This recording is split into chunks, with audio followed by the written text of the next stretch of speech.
We're back for some more sexy mouth action. I'm excited about this one. It's going to be fun. This is like an extended one sip synopsis. You know, honestly, but we're missing Mikey. But right now, if Mikey was gonna miss one, this is the one because Mikey's on that medication right now and he can't drink. Mikey's on the wagon. Yeah. Not because he wants to be, Yeah. but because the medication that he's on states that he has to be. So if he was going to miss one, missing this one is probably the right one. Now, there's a reason for that. We have a new face that's hanging out with us today. This is the one, the only, the Mr. Tim Crofton, master distiller of Ranger Creek, Army vet, prior Ranger, jiu-jitsu fighter. He also has a huge penis. I can only get so hard with everything you're saying. I know, right? It just Don't oversell it. also he prefers to be the little spoon. I do. That's a fact. Like it's just so Yeah. Yeah.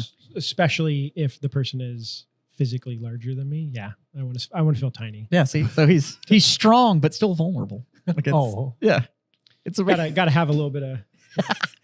Anyways, welcome to the show, Tim. We're happy to have you. We have talked about Ranger Creek on the show before. Ranger Creek has been, I guess, friends of the show for a while. I guess is the right way to say it. So there's been We've had gifted bottles and stuff that has shown up Yeah. over the years. We had a prior employee on.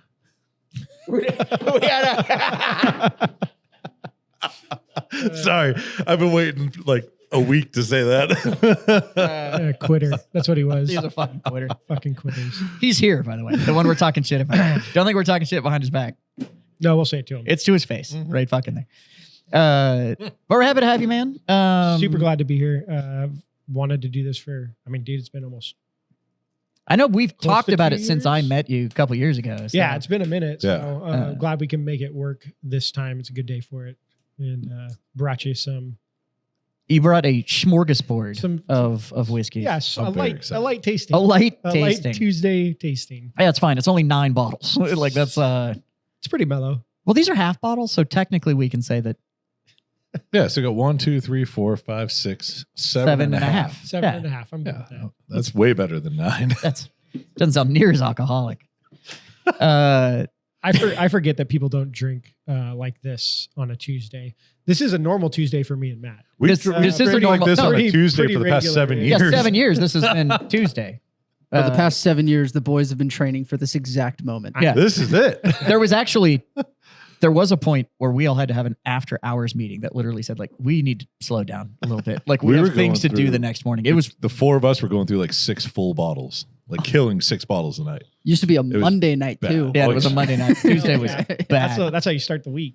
That's how you get it going. It was really fun, and then Tuesday sucked so bad that it was like, hey guys, like we gotta.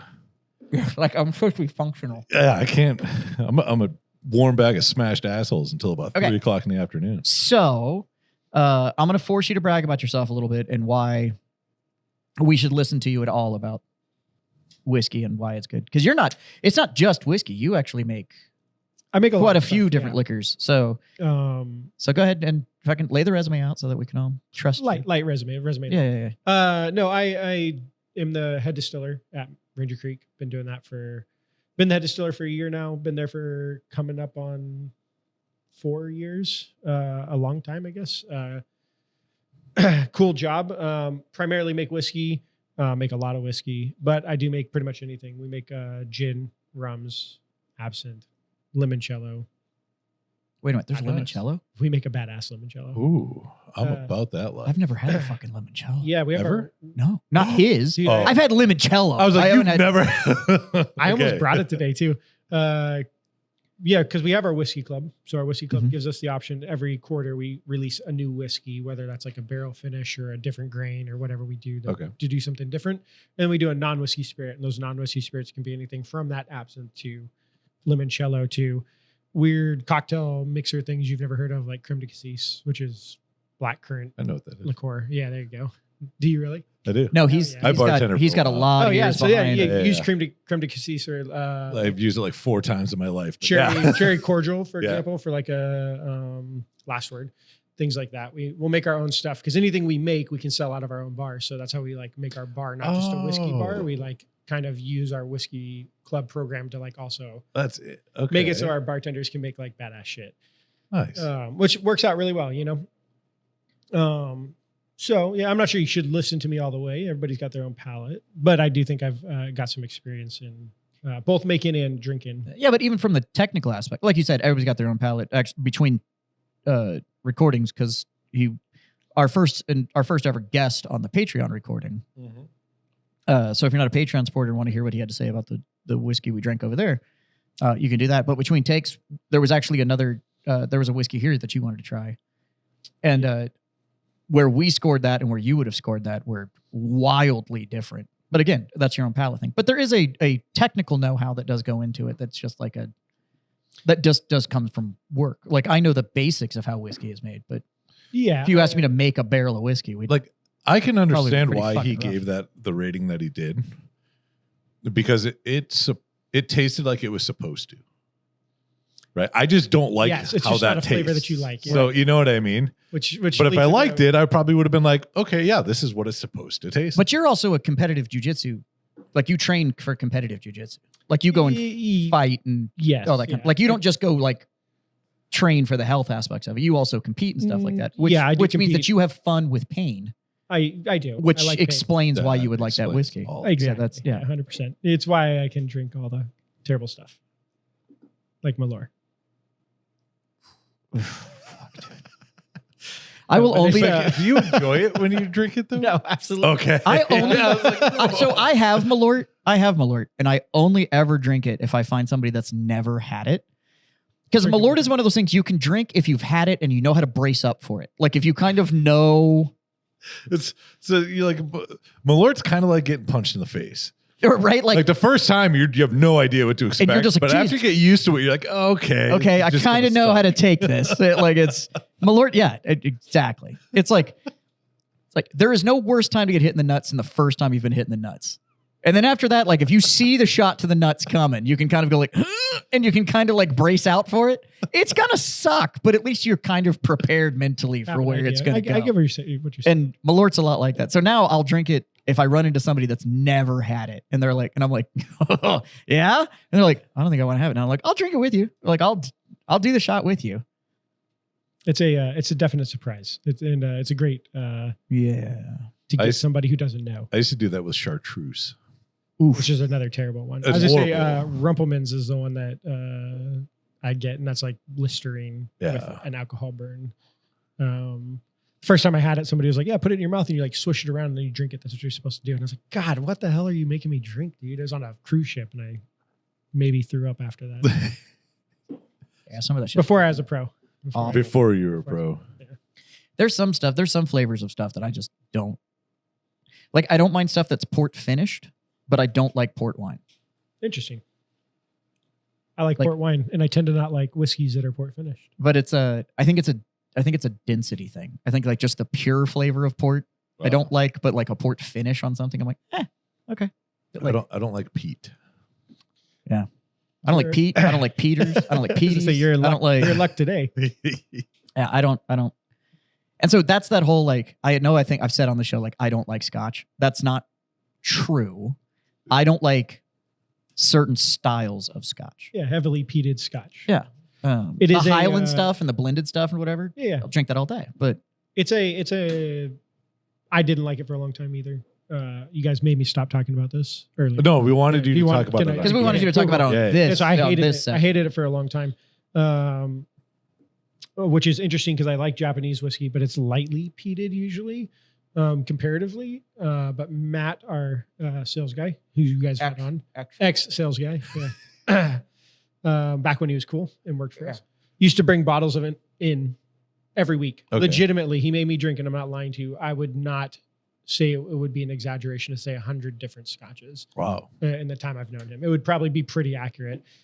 And after like 60 of them, I was like, fuck, I guess I kind of like this. And then before I know it, I'm like, oh yeah, this one tastes like seawater and iodine and Band-Aids, and that's awesome.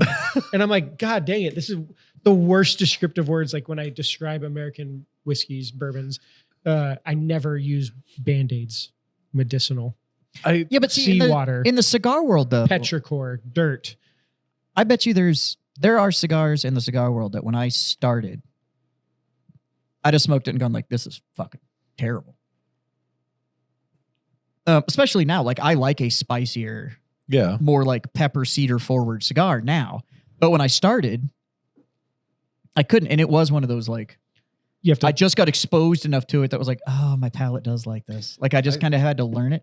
But it's those same descriptors. My favorite one I ever saw in a cigar was it had hints of aged cheese. And I was like, Sticky feet. and I was like, so either feet or bad pussy. Yeah, yeah. Like that's what I this like when cigar they're like tastes like. hints of barnyard. You're like manure. It's Yeah. cow shit. That's my favorite one. It's got hints of barnyard. I'm like, a cow's asshole. Got it. And I'll do that. I'll smell a cigar and be like, oh, this is going to be good. And they're like, why? And I'm like, the foot tastes like a cow's asshole. And everyone's like, that's barnyard. And I'm like, Yeah. I've been in a barnyard. The only thing you smell is shit. Yeah. Like that's, God dang. it's grass-based shit. Like that's, Grass-based shit. Yeah. Yeah, I mean, I'd say it's probably very similar. It's the idea of developing your palate into something you like. you should Most start letting me people- write your whiskey descriptions. You should write some whiskey descriptions. Like, for fuck me. yeah. It'll be like, I'm a huge fan of using weird words when I describe whiskey. like abrasive. Yeah. Like abrasive, yeah. I appreciated that one a He lot. told us off air that there was one. He was like, this one's more abrasive, but in a good way. That was like a kink. Like Like, I don't- a kink. Yeah, it's like a kink. This is a gimp suit version of whiskey. That's what it is. You know that kink you don't want to talk about? Yeah. It's like that. Yeah, you got a lot of that in this one. It's a I don't like using the generic words for it that everybody uses because I think some of them are overplayed. I'm sure it's similar in cigars. Like people Very much describe cigars the same way with the same type of words. Yep. I'm like, no, that shit tastes like freaking cherry icy, right? And people are like, oh, it tastes like high stone fruit with a little acidity. I'm like, no, it tastes like a fucking cherry icy, dog. Like, I'm going to give you one today and I'm going to tell you what it tastes like. We could even start with it. Dude, Saturday, It- you literally described it- one as tasting like fucking Japanese pear. I Yeah. heard you fucking. Yeah. I'll tell I you. couldn't tell you. And the best part is I took a sip and I was like, oh, yeah. And in my brain, I'm like, I've never had a Japanese pear in my life. They're great. You should try them. You find them at HEB, dog. They're fucking wonderful. little I like things. how you just went with it though. You're like, oh, I can see that. Yeah. Oh, yeah, totally. Probably what a Japanese pear tastes like. Now you know. Sure, yeah, You're gonna right. bite into a Japanese pear and you'll be like, damn, it tastes Oh, like this tastes like whiskey. That'd be a dangerous ass pear. This right Japanese there. pear tastes like Ranger God, I'd be Creek so much whiskey. fucking healthier. Go try them. They're great. Fuck. don't- Anyways, I'm fucking thirsty. Yeah, So let's keep do talking, this. but pour something. let's do this one because I love talking about it. This is our 4-grain. You guys ever wake up and go, man, I could really use a cup of coffee? But you don't want your regular Chow Hall brew or that 3 a.m. gas station. You want good coffee. Well, that's what Gun Barrel Coffee's bringing us. So Gun Barrel Coffee was started back in 2018 by a group of veterans. This is patriotic coffee made by patriots for patriots. These guys also put their money where their mug is. $1 of every purchase goes to a veteran or first responder charity. And that's what they call damn good coffee for a damn good cause. Gun Barrel Coffee is small batch roasted, less acidic, and easy on the stomach. And while every wannabe coffee snob talks about single source, Gun Barrel's out here blending because any moron can do a single source, but it takes talent to make a proper blend. They ship nationwide and internationally, so no matter where you hang your hat, they can find you. Also, all of us at the Freedom Friends, all the hosts, we drink it. It's smooth, it's bold, and it keeps us sharp enough to remember our promo code, which is FREEDOM, by the way. Use that code FREEDOM for 10% off at checkout. So head over to gunbarrelcoffee.com/freedomfriends, or you can click the link in the bio of this video. Make sure to remember, use that code FREEDOM to get 10% off your entire order. So grab a bag, fill your cup, and kick today in the balls. Gun Barrel Coffee. Damn good coffee, damn good cause. Freedom the fuck on. So instead of using rye, we use triticale, which is like a weird wheat rye hybrid that grows really well in Texas. So do you guys source from Texas? We try to as much as we can. It's not always realistic, right? How much do you want me to pour you? Well, I mean, we're saying it. Yeah. Don't like fuck me up. Yeah, a little water Yeah, in that'll there. work. We try to source from Texas as much as we can. That was a little heavy. I'm sorry. That's okay. You don't have to Um, apologize. He's a big guy. But like, for example, barley doesn't grow well in Texas, and rye is a cold weather grain, right? Okay. So like the best rye in the world comes from like Canada, Montana, Minnesota. I fucks with that. Yeah, and then the best barley in the world comes from Europe, whether or not anybody wants to talk about it. They've been doing it longer. They have better shit than we do. So when it's practical, we'll get it from Texas. But if it's gonna be at the cost of quality, no, I'm gonna get it from wherever's the Yeah. best. You know. So yeah, this one. When I drink this, I taste 1990s fucking roller skate rink, like dirty, dusty wood, stale popcorn, and cherry icy. And if you close your eyes and you really taste this, you can't tell me that's not what you like. Can almost like bring you it get- back to like bad. You get it like a hint of cool water on the nose when you smell it too. Is that Victoria's Secret Angel? Oof. Oh, it's in there. It tastes like that body glitter lotion. Ugh. That's a Just trying to make other 90s Yeah, references yeah. here. No, that are 90s just fucking- yeah. great time. Should bring it back. Oh, to stick your tongue out, just sparkle. Oh yeah, no. Yeah, stripper glitter.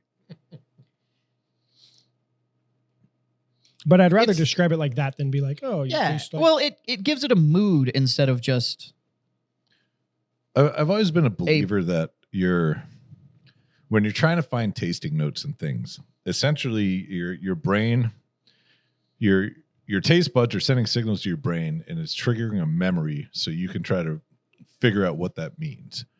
And so the more you can just put somebody in a location, Yeah. I feel like the more prominent whatever you're trying to describe is going to show through. You know? See, I get what you're saying about the old, but for me, when I taste it, I'm getting like worn out leather chairs. That smell that comes off of them. Of a real leather chair. Not the bonded leather shit you find in lounges and stuff now, but like those real leather chairs. Actually, on the nose, this thing smells just like there is a 2-story cigar lounge in West Virginia. Beautiful. It's in this old estate house that they converted into nice. 2-story cigar lounge. So the shop is downstairs and then the lounge is upstairs. And it's been there like 90 fucking years. And the chairs upstairs are the original like leather lounge chairs that Oh, were yeah. there. I feel like if I took my belt off right now, it would be that smell that you're talking about. But it's on the nose. This has that blend of. There's a particular aroma that lounges have when both pipe smoke and cigar smoke can be smoked in the lounge. And it takes on that aged, the tobacco smoke, but then the sweetness Right. note too. So there is this, I hate to use the word smoky because it's not smoky in the idea of like somebody smoked in here, but smoky in the idea of Like if you made smoked chicken or whatever, that actual like attractive smoked yeah. smell. And then the sweetness of pipe tobacco, but then mixed with that old leather and the wood floors and all that kind of stuff. But it does have more of that combined organics that like a singular, like a fresh piece of wood wouldn't smell like the whole thing. And just that leather wouldn't smell like the whole thing. But Yeah, all of it in one spot. it's bringing you back to that memory, Right. which is I think the best way to describe anything. I agree. Yeah. But anytime I describe whiskey, especially if I'm doing it in a professional capacity, I try to relate it to something that is realistic or attainable because you never know who's tasting your whiskey, right? Right. It could be Jim Bob from down the street who's only drank Jack his whole life, or it could be a professional sommelier who knows more than I do. And there's definitely guys out there that do. And I want to make sure that whatever I'm referencing is going to bring it back to like both those guys, right? I want both of them to feel like, oh yeah, I can like find that like that groove that he's in and kind of relate to that stuff. Because half of tasting, and again, you probably know this with cigars, is suggestive, right? Yeah. I Yeah. tell you Big it time. tastes like cherry, you're going to be like, yeah, I taste cherry. Yep. Right. And that's like part of why we tend to not tell people what it tastes like till after they drink it, so that we don't develop this like prejudice towards what we already think it tastes Right. like. But some of these things like this one, because I'm trying to create a mood, I want to bring in like, oh, this is what I get from it. I tend to tell people that's what I get. And, you know, I think a cigar lounge would be in the same realm of like, you know, you've got that old rich wood, you have a little bit of sweetness that comes from probably that cherry flavor. It's like right in the same arena of like, it has a flavor that's nostalgic that brings you back to something. And to go off of your, the smell, right? They say that's like our strongest memory related scent, right? Yeah. It's our sense. So when we smell things, it like pulls us back into these like random places that we were when we were 15. If, or maybe, Cigar Lounge at 15 in West Virginia checks out too. But, I wasn't quite that young, but I mean, close. yeah. I've been in cigar lounges a long time. It's been And, a minute. Because now flavor wise, I appreciate that like every sector of my tongue will present something different in that. Like you can actually taste the breakout of all the different grain that's going out, which is nice. But I also like that it's smoother on the pull. It's just how I like my whiskey, but it's smoother on the pull. And then the warmth came in my chest and stuff. It wasn't lighting my palate on fire. Right. But the warmth of the whiskey was far more chest driven, but my palate got to pick up all of the subtle grain sweetness and a little bit of the dryness and stuff from the different stuff. I So like it's that you guys don't make stuff that's like jet fuel. 140 proof, and they're like it's full of flavors. It's like it's Man, this just is- heat.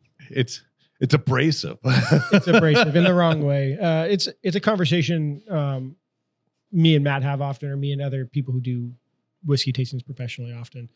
There's just like weird drive right now to like we want the Make it as hottest- strong as possible. Yeah, the highest proof stuff that we can get our hands on, which is like there's an aspect of it that is cool, especially for like a whiskey guy. I enjoy it occasionally, but the reality of it is, man, I don't want to be drinking. I'd rather drink 700 proof pours than 2 140s. You know what I mean? Right. And then like be blown out, and that's all I can taste for the rest. I of absolutely hate the justifications going on right now too, where somebody will do like, just try it, and you drink it, and you're like, what do you think? And I'm like, fuck, that's strong. And they're horrible. like, well, how strong do you think it is? And I was like, I don't know, 120. And they're like, it's 135, but it doesn't drink like 135, does it? And I'm like, I still said 120. It's not like I said Too much, 80. yeah. It's still fucking strong. Well, so single malt's the category that I think presents this argument the best, right? We have 100 proof single malt on here, which I actually think is a little high, but this is a bottle and bond version, so we're going to drink it there anyway. But most scotches, single malts from Scotland, are traditionally between like 80 and 90 proof, right? They're lower. They're lower on purpose because you get more nuance and more sweetness out of those lower levels, right? Or sometimes if we drink them at the higher levels, it can be a little aggressive. That's this guy. Now we've had the bloody on the show before. Yeah. So Uh, if you want to skip it, we can. Well, I mean, I'm not saying we're going to skip. Or we can drink. I'm just saying. Bring that one back. No. Let's-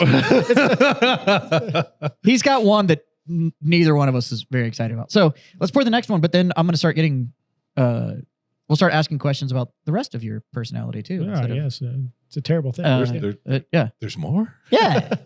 He's done some cool shit. It's not just whiskey. Let's what do you want to crack? Yep. Let's do the single malt.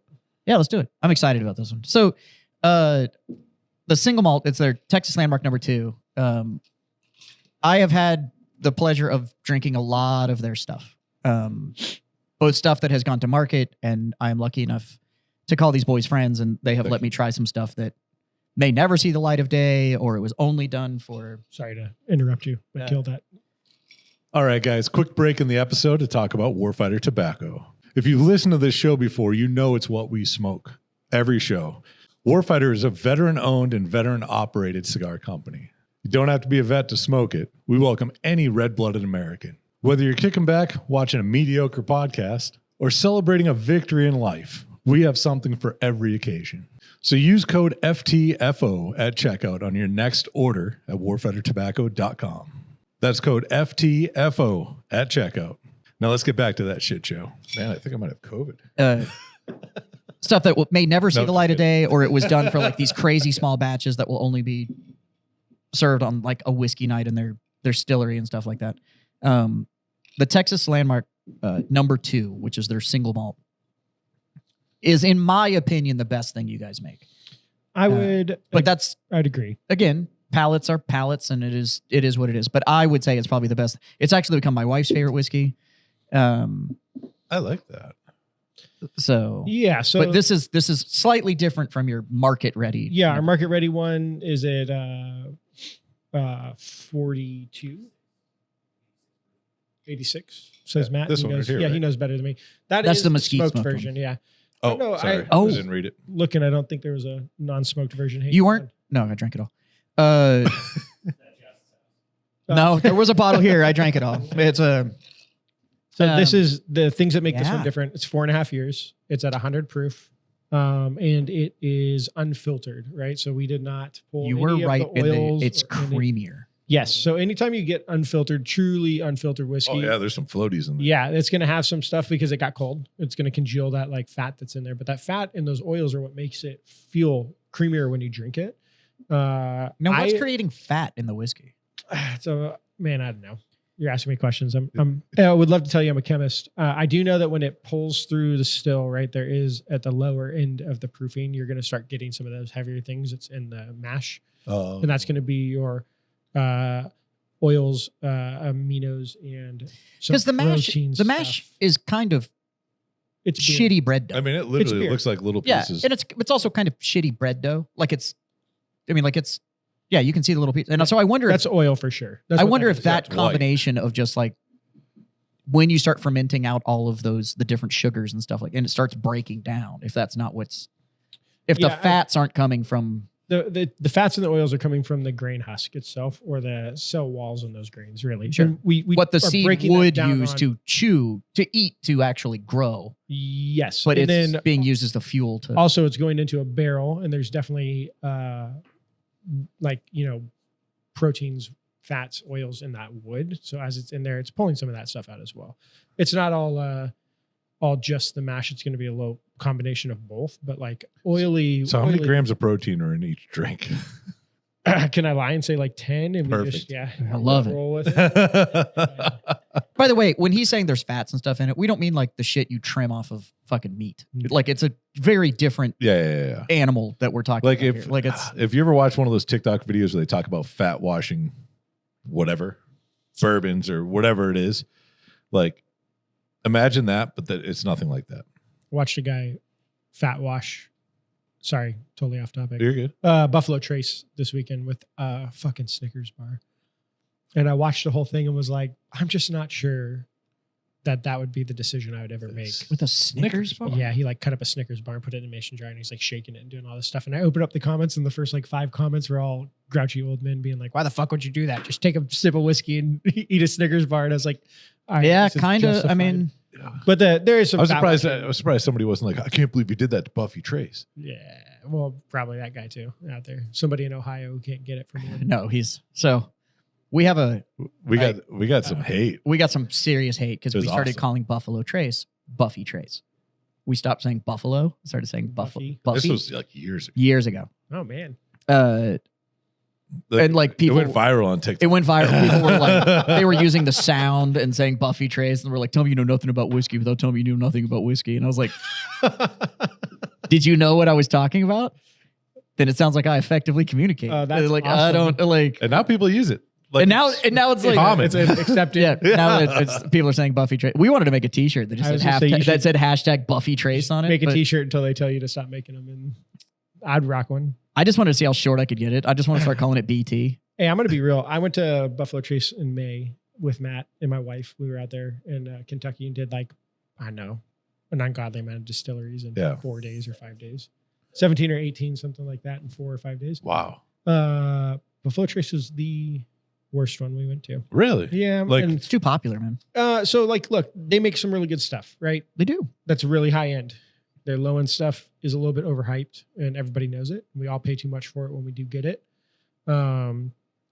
But just the tour, the experience, the way they curate things, the worst. Really? It's like such a cash grab. It's like, You know which one I love out get there? in here though? and do a $45 tour, and then the guy, like, the first thing he said, he's like, the only place that really makes bourbon is Kentucky, and if you drink bourbon from Texas, you're fucked up. And I'm like literally wearing a like Winter Creek fucking t-shirt as I'm in this tour and had our like Texas whiskey That's not festival the- hats on. And the guy's like talking shit, and I'm like, yeah, hey bud, have you ever made whiskey once in your whole life? Yeah, it's like No, he's been doing that He's tour like, for no, the last I'm a tour 38 guide for years. 18 Yeah. years. Yeah, I'm like, oh, it turns out he was like a avionics mechanic in the army, of course. And so then he was real nice to us and showed us some cool shit. Yeah. But the cool shit after the tour was badass. Like once they found out we worked in the industry, Right. they took good care of us, and I've got nothing bad to say about that Buffalo part. Trace is Great. kind of the Disney of tours. Agreed. The Woodford tour is awesome though. We I had did a do- great time at fucking Woodford. They're fantastic. And I think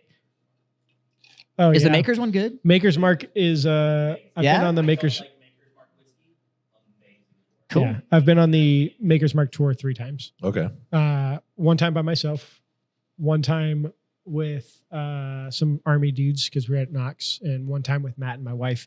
And each time it just gets better. Do they let you dip your own bottles? They do. I have videos of my wife You can dipping dip one and take bottles. it. Yeah, Yeah. you buy the bottle and they let you dip it. Can you to dip take. your finger if you want? It's hot, but No yeah, go shit. for it. Yeah. They put you in like a full You remember that? Dexter laboratory. Do you remember that? Oh, Do you remember that Yeah. kink you don't talk about? Yeah, that's the That's- one. The hot wax. It's- it's like- Somebody's got to have it. Somebody's got to have it.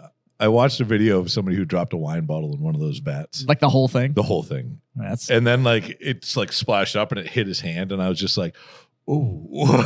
Like, he didn't make No. the noise. He actually went, "Ooh." yeah, Yeah. So speaking of, you were at Rewind that Fort Knox back. and stuff like that. So Yeah, you're U.S. Army prior, Yeah. retired. Separated. Reservist. Yeah, you're still Yeah, in. I'm still in the reserves. Yeah, you still When wear did you uniform. join? 2011. Okay, Yeah. okay, Yeah, as a second surge, end of second surge baby, okay. when they let everybody in for no reason. Back. So MOS. I was a medic, Well, you- 68 whiskey. what are you now? I'm still technically a medic. I haven't done medicine in like, I don't know, 10 years. This is medicine. Yeah. It's a Snake oil. snake oil. Yeah. In the Army, it's like a kind of a weird one. Medics, E5 and below do a lot of shit. Yeah. And then like once you kind of hit the leadership side of medicine, you turn into like this like medical admin piece, or like managing soldiers like every NCO piece, or like just being in charge of like other shit. Like, so from the time I was an E5 on, I was pretty much in charge of not just medical stuff, but also like, a myriad of other things. Well, which you I have to found out- transition over to that kind of leader of men instead of. Yeah, which I Yeah. found out I hated though, because I didn't want to be in charge of like fucking chem guys and cooks. No offense to either, but that's not what I signed up Yeah. for, and so I was like doing a lot of that. So I pushed into the instructing stuff, which is why I'm still technically a medic. I teach SLC for the reserves now at Knox once a year, which is like senior leader course E7 school, right? It's like what you have, or you're supposed to have before you move on past sergeant first class. Yep. So it was like when we had PLDC and ANOC and BNOC. It's- and yeah, all that they kind just of changed stuff. all They the- changed all the It fucking was names. ANOC. ANOC was it's a E7. new version of ANOC. Yeah. Yeah, I think Yeah. it was, Yeah, yeah. It was a Well, because it's not Uh, PLDC anymore. It was BLC. BLC. Well, because it was a WLC, Yeah. and then it became BLC. yeah, basic leader course and warrior leader course. You guys know my theory. I know you know my And theory then on why it's- all this happens like that. It's some officer somewhere needs a fucking bullet It's a bullet point point, on his yeah. OER. And he's It's the I'm same gonna reason we- rename yeah. this. It's the same reason we all got berets. Worse 'Cause that, for that general needed that fucking thing, and Mhm. he bullet out of Ranger School. he did. And since he never got his black beret, he essentially was like, the whole I'm army having it fucking now. gets it. Everybody gets them. And then I was still in when it's flipped. You were too. I was a But, I was a holdover at 75th when that happened, and I was walking up to the PX, and some female was walking past me, and I'm in a patrol cap. She's walking past me in a black beret. That Rangers used to be the only ones that wore Yeah. black berets, and I'm fucking knife handing, and I'm a fucking nothing at this point, and I'm knife handing this lady, and one of the RIs just driving by and pulls over and walks over, apologized to her. I'm like, what the fuck? I didn't know. Pulls me Surprise. aside, and I was like, oh, sorry. Yeah. But I was in when it flipped. I remember people asking me, like, yeah, but Vince Rangers were pretty fat because they lost their black beret. And I was like, I've met a bunch of Rangers. They really don't give a fuck about their Yeah, hat. say 0% Like they don't give cared. zero shits about their hat. Let's be real. The tan one looks better anyway. Well, when they flipped the uniform, the tan one looked so much better with the better. new uniform. Yeah, yeah. And now it still looks better with the multicam. Yeah, OCP stuff. It looked okay with BDUs, but there was black in the BDU. Right. And so it wasn't bad. It but was just a simple fact that nobody else wore. There's a red beret for airborne, green beret for special Yeah. forces, and a black beret for Rangers. And I was like, "Fuck, okay, and well, that Like- general that did it, he boloed out of Rangers. yeah." And that was, well, the whole army needs to look like an elite fighting force. So we're all going to berets. All I know is when my fucking battalion commander said he hated the fucking beret and everybody was authorized to wear a PC all the time before they switched back to a PC all the time, Yeah, we were all like, fuck yes. Right. And it was just, I was like, I was also in. I think I was a little itty bitty baby when they switched it back. I think like E3 baby, like barely. when they switched over to PC full when they time. switched back to you could wear a PC or the beret, and obviously I was in Germany. Nobody wore beret anyway. We wore Yeah. PCs, I think, before they changed that rule, and then they changed it officially, and I never wore my beret again. Oh, except you went for to Ranger Christmas. School, right? I did go to Ranger School, and actually was stationed at Camp Rudder, which is Swamp Phase Ranger School, for like 3 years there in their clinic, which is Oh, An bet you've seen some interesting- cool shit. interesting gig. Yeah, I bet Yeah, you yeah. that gave you some stories. Yeah, man. How many extractions did you have to do of foreign objects? More than one, which is more than All right. one too many. Coolest piece that you had to pull out of somebody? I'm Tree- hoping for like no, Matchbox card. tree branch. I was thinking something like Yeah, bugs this that is like- nobody's no, ever no, heard no. of. Oh, This I is was a- thinking like somebody was just Yeah, like, I this bet is you like- it fits. No, this And he's like, no, he Oh. was impaled. No, It's like- by the time they get down there, they don't want to play any. they're games. robots, dog. They're like Yeah, dying. that's It's they're about as starved as they get. And then they jump them in after Mountain Phase, which Mountain Phase is a fucking nut roll, man. Hey there, Freedom Friends. And to all my lovely nerds out there that have any idea about what I'm about to talk about, I'm here to plug Battle Pub, my little home away from home, where you'll find me when I'm not here hanging out with these boys. We are one of the largest gaming spaces in Texas, probably in the country. And I would like to say one of the finest stores in Texas and maybe the country. I can't really claim the country part. Well, I won't claim the country part. If you find yourself in need of any sort of fantasy role playing, the big double D, y'all know what I'm talking about, or your favorite plastic dollies in the flavor of anything Warhammer 40K, Conflict 47, anything like that, come down and see us at Battle Pub here in San Antonio, and I'll pour you a beer. If you're not local, you can also go to battlepub.com and get a little bit of that sexy nerdness sent right to your door. We even have swag on there that you can get if you're not necessarily a gamer type, but still want to represent a passion project of one of the Freedom Friends here, i.e. me. And who knows, maybe from time to time we'll come in and update this and you Freedom Friends out there get a little secret sauce. If nothing else, go on there, drop us a message. All the standard social media channels, Battle Pub, Games in San Antonio, Texas, where there's only one real rule, which is don't be a dick. I know it's wild coming from me. That is what it is. So if you are going to come on the social media or go on the page, just keep that in mind because in those four walls, I can tell you who the biggest dick is. It's still not me. It's my wife. She's the scary one. But anyways, come out, check us out either digitally or physically. We'd love to see you. And game on, drink on, and goddamn it, freedom the fuck up. Did you do Ranger School? No. So this is the best way I've ever had it described, and it was so accurate. I can't ever forget it. A buddy of mine asked me, "Hey man, we're playing this game. What would you do if you had to go back to Ranger School?" They took your tab. They said you had to go back to Ranger School. What would you ask for? And everybody that was asked was like something to do with like never going back to fucking Mountain Phase again, no matter what.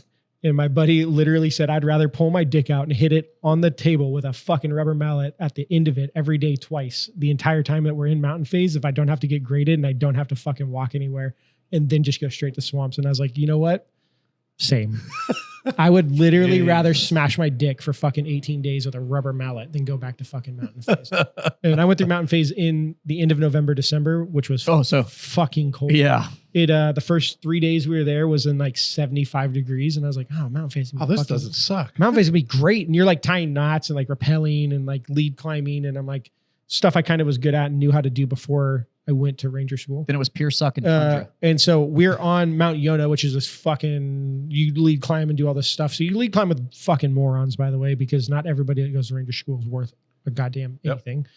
So literally the dumbest person I've ever met in my life was in front of me on this lead climb. I'm like, this guy is going to fucking kill me because he didn't know what he was doing. That was great.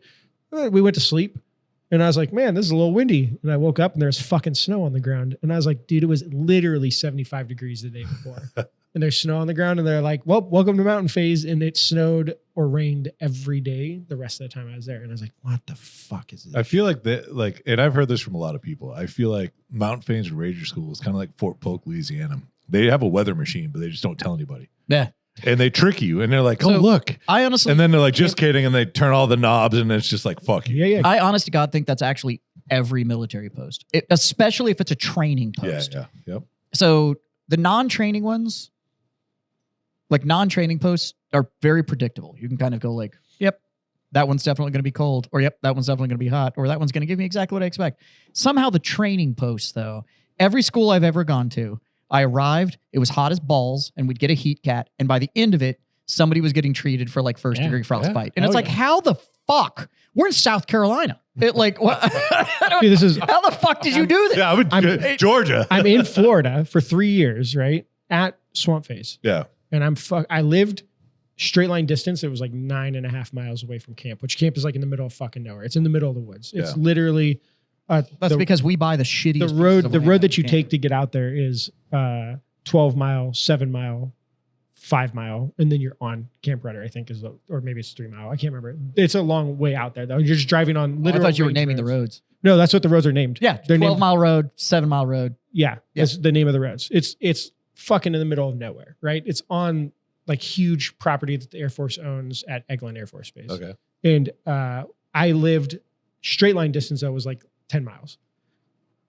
But it was I would- 25 miles. I would text my ex-wife at the time, my ex-wife now, wife at the time, and be like, man, it's fucking coming down out here on camp. Like second day that students are here, it's fucking pissing on us. And she'd be Yeah. like, oh, it's sunny, like 75 degrees, 10 Yeah. miles away. And I'm like, dude, There has to be. yeah. So There the students has would to be there for like 5 days. They'd be in camp and then they go out to the swamps and they don't have a reset. They're gone for like 2 weeks. And the whole time they'd be gone, it'd be like shitty weather, sleet, Yeah. fucking raining. This is Florida.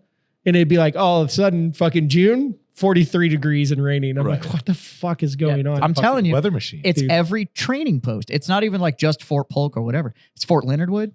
Fort Leonard Wood, you can, a terrible place. but you could freeze to death or heat cat and be there for a 30-day training exercise, Yeah. like in the same span. Yeah, I was of gonna say time. maybe even the same day, to be honest. Yeah, it's insane. It's just the training posts though. Yep. Outside of those, it's very consistent, very Right. whatever. And it's just like, there's something. There's fucking something. Why is it just the train? And it's in weird states. South Carolina, Florida, It was- all this shit. And it's like, My first time, what was this? 2000, the fall of or August 2001. No, August, September, somewhere. Late summer, early fall, Fort Polk, Louisiana. It's not going to be cold, right? We get there, and I think we had like 4 or 5 days before they kicked us out in the box for whatever it was, a couple weeks.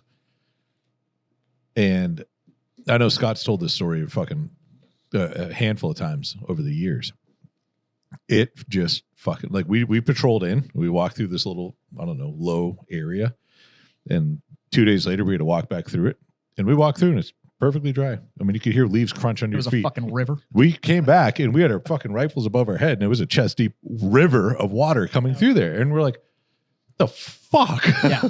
Yeah, that's a fucking weather I went to a machine. pre-mob in New Jersey, 30-day pre-mob, and we were doing, that was one of those ones where they brought in all the like country actors and all Oh, that shit where they yeah. come in and like actually do like the full immersion Yep. piece. And so it was 2 weeks of classroom, and then it was supposed to be a 10-day field exercise, and then we came back for like debrief, what'd you learn, actionable item, blah, blah, blah, blah, blah, all the cool fucking, we all love to watch PowerPoint bullshit that you do for like 3 days. And then it was pack your shit and leave. The 2 weeks of classroom in New Jersey, and it's southern New Jersey, it was like 78, sunny, da-da-da-da-da. Yeah. And I'm there in like May. By the time we go to the field exercise for 10 days, it dropped to like 38 and rain. Yep. And I was like, there's no fucking way. There's no way. There's a 40-degree flip and rain. in 2 weeks. Yeah, I'm like, so they have weather machines. There's no way they don't. I'm telling you, after being at Ranger Shore, where they want it to be the shittiest experience Yeah, of yeah. your entire life, they have to have it because there's no way that they, Right. or they just picked literally like an anomaly of the worst place that ever existed to have all training happen. I don't think they would spend the money to buy a place that's unique like that. I think That's they why just the land's find a so shitty cheap. place, and they're like, you know what? We're so far away from everyone else. put the Nobody will machine know in. we have a fucking Yeah. machine. the land was cheap enough to justify the cost of the machine. Yep. It's fucking wild. Absolutely. So we got that story. Now we'll switch to a new whiskey. In a new story. It's like alcoholic hot I ones. kind of explained it. It's- I fucking So- love that. Alcoholic hot ones. Hell yeah. Fuck. We had to dub it one sip synopsis. Jeez. Okay, what one's this? This is a bourbon, 100 proof, 50%, finished in a orange wine barrel. The fuck is orange wine? Orange wine. It's a wine barrel is that they paint orange. Oh, Spray paint, usually. Just Cal- spray paint. I can say taste the Caltrans, but accelerant. whatever. Tex dot orange, I guess, right? Blaze orange. But it gives it the no, color. the orange wine is like it's a white port that they make in Spain, and then they shove orange peels in it to like give the essence of orange peel to the wine. It's like actually called like Najaranja. Don't judge me, I don't speak Spanish. Well, Naranja Naranja. is orange. There you go. That's the one. The fucking N word. That's the one. Dog, don't whatever. I lived in San Diego my whole life, and I speak I want just that sound. 3% Spanish. I want just that sound clip. There it is, the N word. That's the one. I just want that. I want that for every time I get a text message. Yeah. I want it just so I can save it if Tim texts me. Just so my phone goes, Checks- N-word, that's Checks the out. one. I'm here for it. Yeah, dude. Let's go. But they shoved the orange peels in there. They aged the wine with it, and then they pulled everything out. They sent it to us. We put rye in it originally. We put our bourbon in it second. I don't hate it. Yeah, I like it. Yeah. You get like it's like a pithy orange or like, like zest, orange zest or orange oil. You could make an old fashioned with that and not have to fuck around with the orange. That was the goal. And that was what we went for. Yeah. That is And, damn I near think an old fashioned. I think we crushed it. Yeah, I'm a huge fan of it. So when I'm feeling lazy, we have a rye version of this. I pour the rye in over ice and just drink it straight. Nice. That's the way to go. because it probably tastes damn close to an old fashioned. Yeah, and we put the rye in it first, so it was like the first. It's got a lot of that orange oil. This Now, one's that got a one little bit says- more of the oak in That it. one says limited edition. Is that like a distillery only kind of thing? Yep, it's Okay. one of our distillery onlys. Because you guys are distributed. Not to like be We- totally pluggy here, but So like yes, we're are talking about a distributed. lot of your whiskey. You can go to a liquor store and buy Yes, this. if you are in Texas, Total Wine Specs, you're going to find us in there to some limited degree. If you're in San Antonio, most of the local liquor stores. I was say carry you do us. really well in the local scene. Yeah, for the and then if privately you owned stuff. really want to get us, drinkrangercreek.com, and you can buy it straight off the website, and they'll send it to your house as long as you don't live in a whack state that's we go. controlled by. So, not to get totally pluggy, and yeah, again, for legal purposes, they are not sponsored. We're just friends with Ranger Creek. But go order. yeah, we're shit. good in Like, 48 states, and I'm pretty sure the ones that we're not good in is South Dakota and Utah. They don't drink. I thought it was Utah. New Jersey. New Jersey figured themselves out. The state controlled He the keeps state saying controlled liquor he. stores are weird. So, which sucks. Yeah. Utah, South Dakota, from the ex sales guy, so he knows. So, And I'm sure our producer will pull and drop a link in the. so you guys use that barrel. Was it the same barrel you put the rye in and then you put this in after? Yeah, definitely. Okay. So yeah, here's a great misnomer for whiskey things, and people will disagree with me, and I don't really care because I'm right and they're wrong. But the reason we use That's the best justification. yeah, dude. I don't know if you have any other distillers on ever, but I'll fight them, and if I win, I'm right. We've had reps, but you're the first master distiller we've had. So fuck There it, you you go. win right now. If we use new barrels in America because it is part of the lumber lobby when they passed the laws back in the day to make bourbon the American spirit. That was part of the rules Has that to be they a- passed it, right? It has to be a new. white oak, new Yeah. char white oak barrel. So now we're just new oak barrel. It doesn't have to be American oak. It used to be only American oak. Now it can be any oak. But they had this whole thing about it has to be a new barrel every time. And so for it to be straight bourbon whiskey or straight rye whiskey, it has to be in a have new barrel. the new barrel. Our ryes, we never do in new barrels. We always do it in used barrels, Okay. which is a more traditional Scottish or pretty much everywhere else that does whiskey. Scottish uses used barrels. Most of them are ex-bourbon. Canada uses ex-bourbon barrels. Japan uses ex-bourbon What barrels. did they change the requirements for the new wood because of climate change or No, they changed it because they realized that there's a bunch of other oak out there that tastes fucking great, Okay. right? So French oak was one, for example.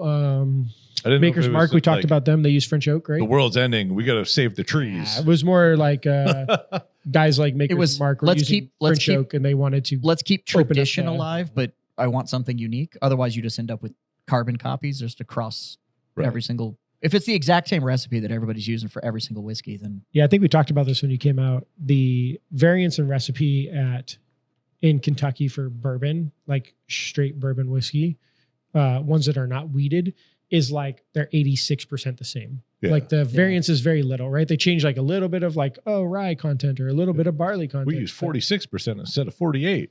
Yeah, that's It's really that, what it is. and that's right? why everybody claims mash bill, or it'll be you'll see ones in Kentucky because they're having.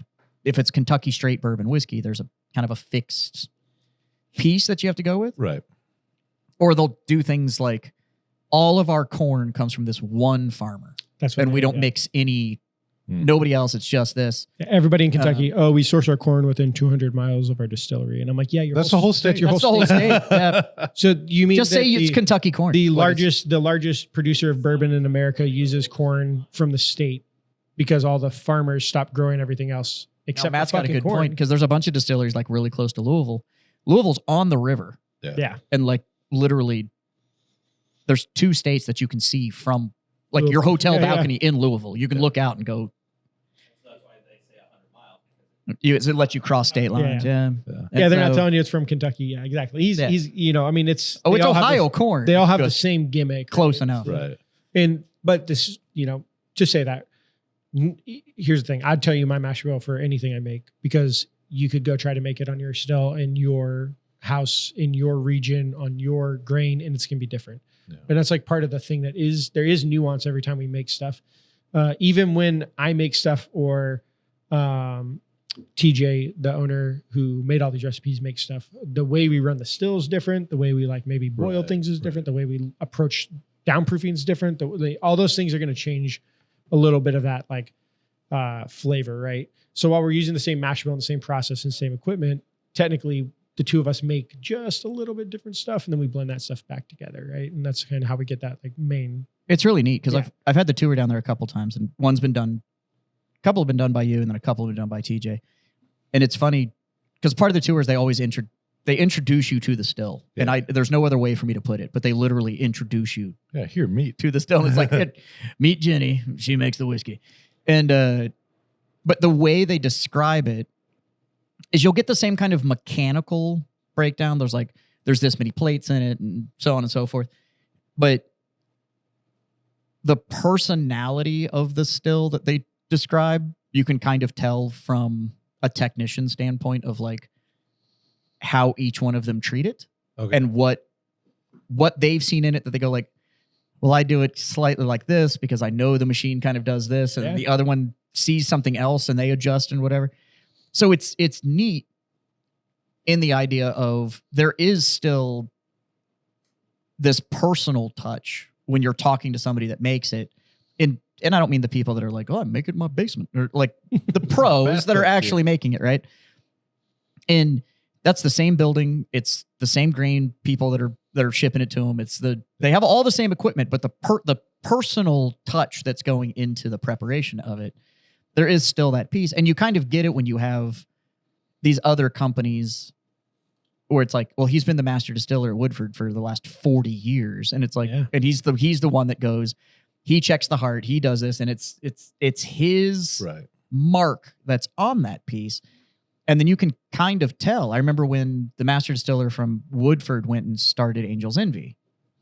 And so he left, and the first batch of Angel's Envy tasted really close to Woodford. Oh yeah, And now his son is running Angels, right? I think it's his son. I think it's his son. Remember it. And Angels has changed because now you have a new distiller that's now running. Yeah. It's their building, it's their system, but you have a new Same guy equipment. that's running it. Yep. And so there's a change to it, and you can see it. And some of it may be like, well, the guy we bought corn from retired and yeah, whatever.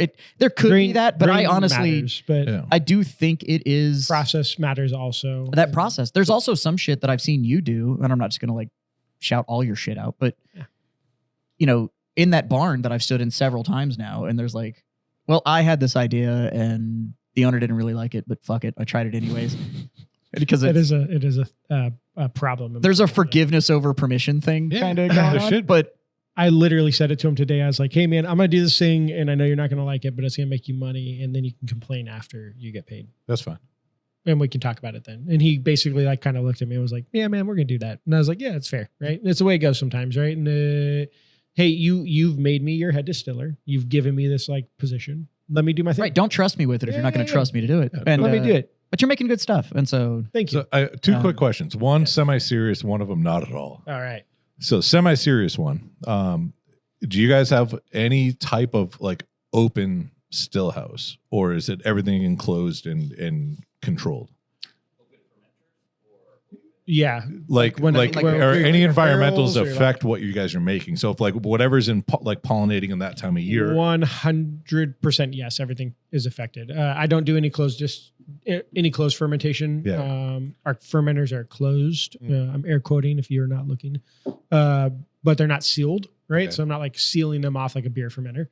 And then because like I know some places in Texas where they're like wide open, like windows yeah. and doors, everything Yeah. is wide open to all the elements. yeah, I guess And- you haven't been down, but we have basically a warehouse Okay. with like a garage door that's I've invited him all 3 the time.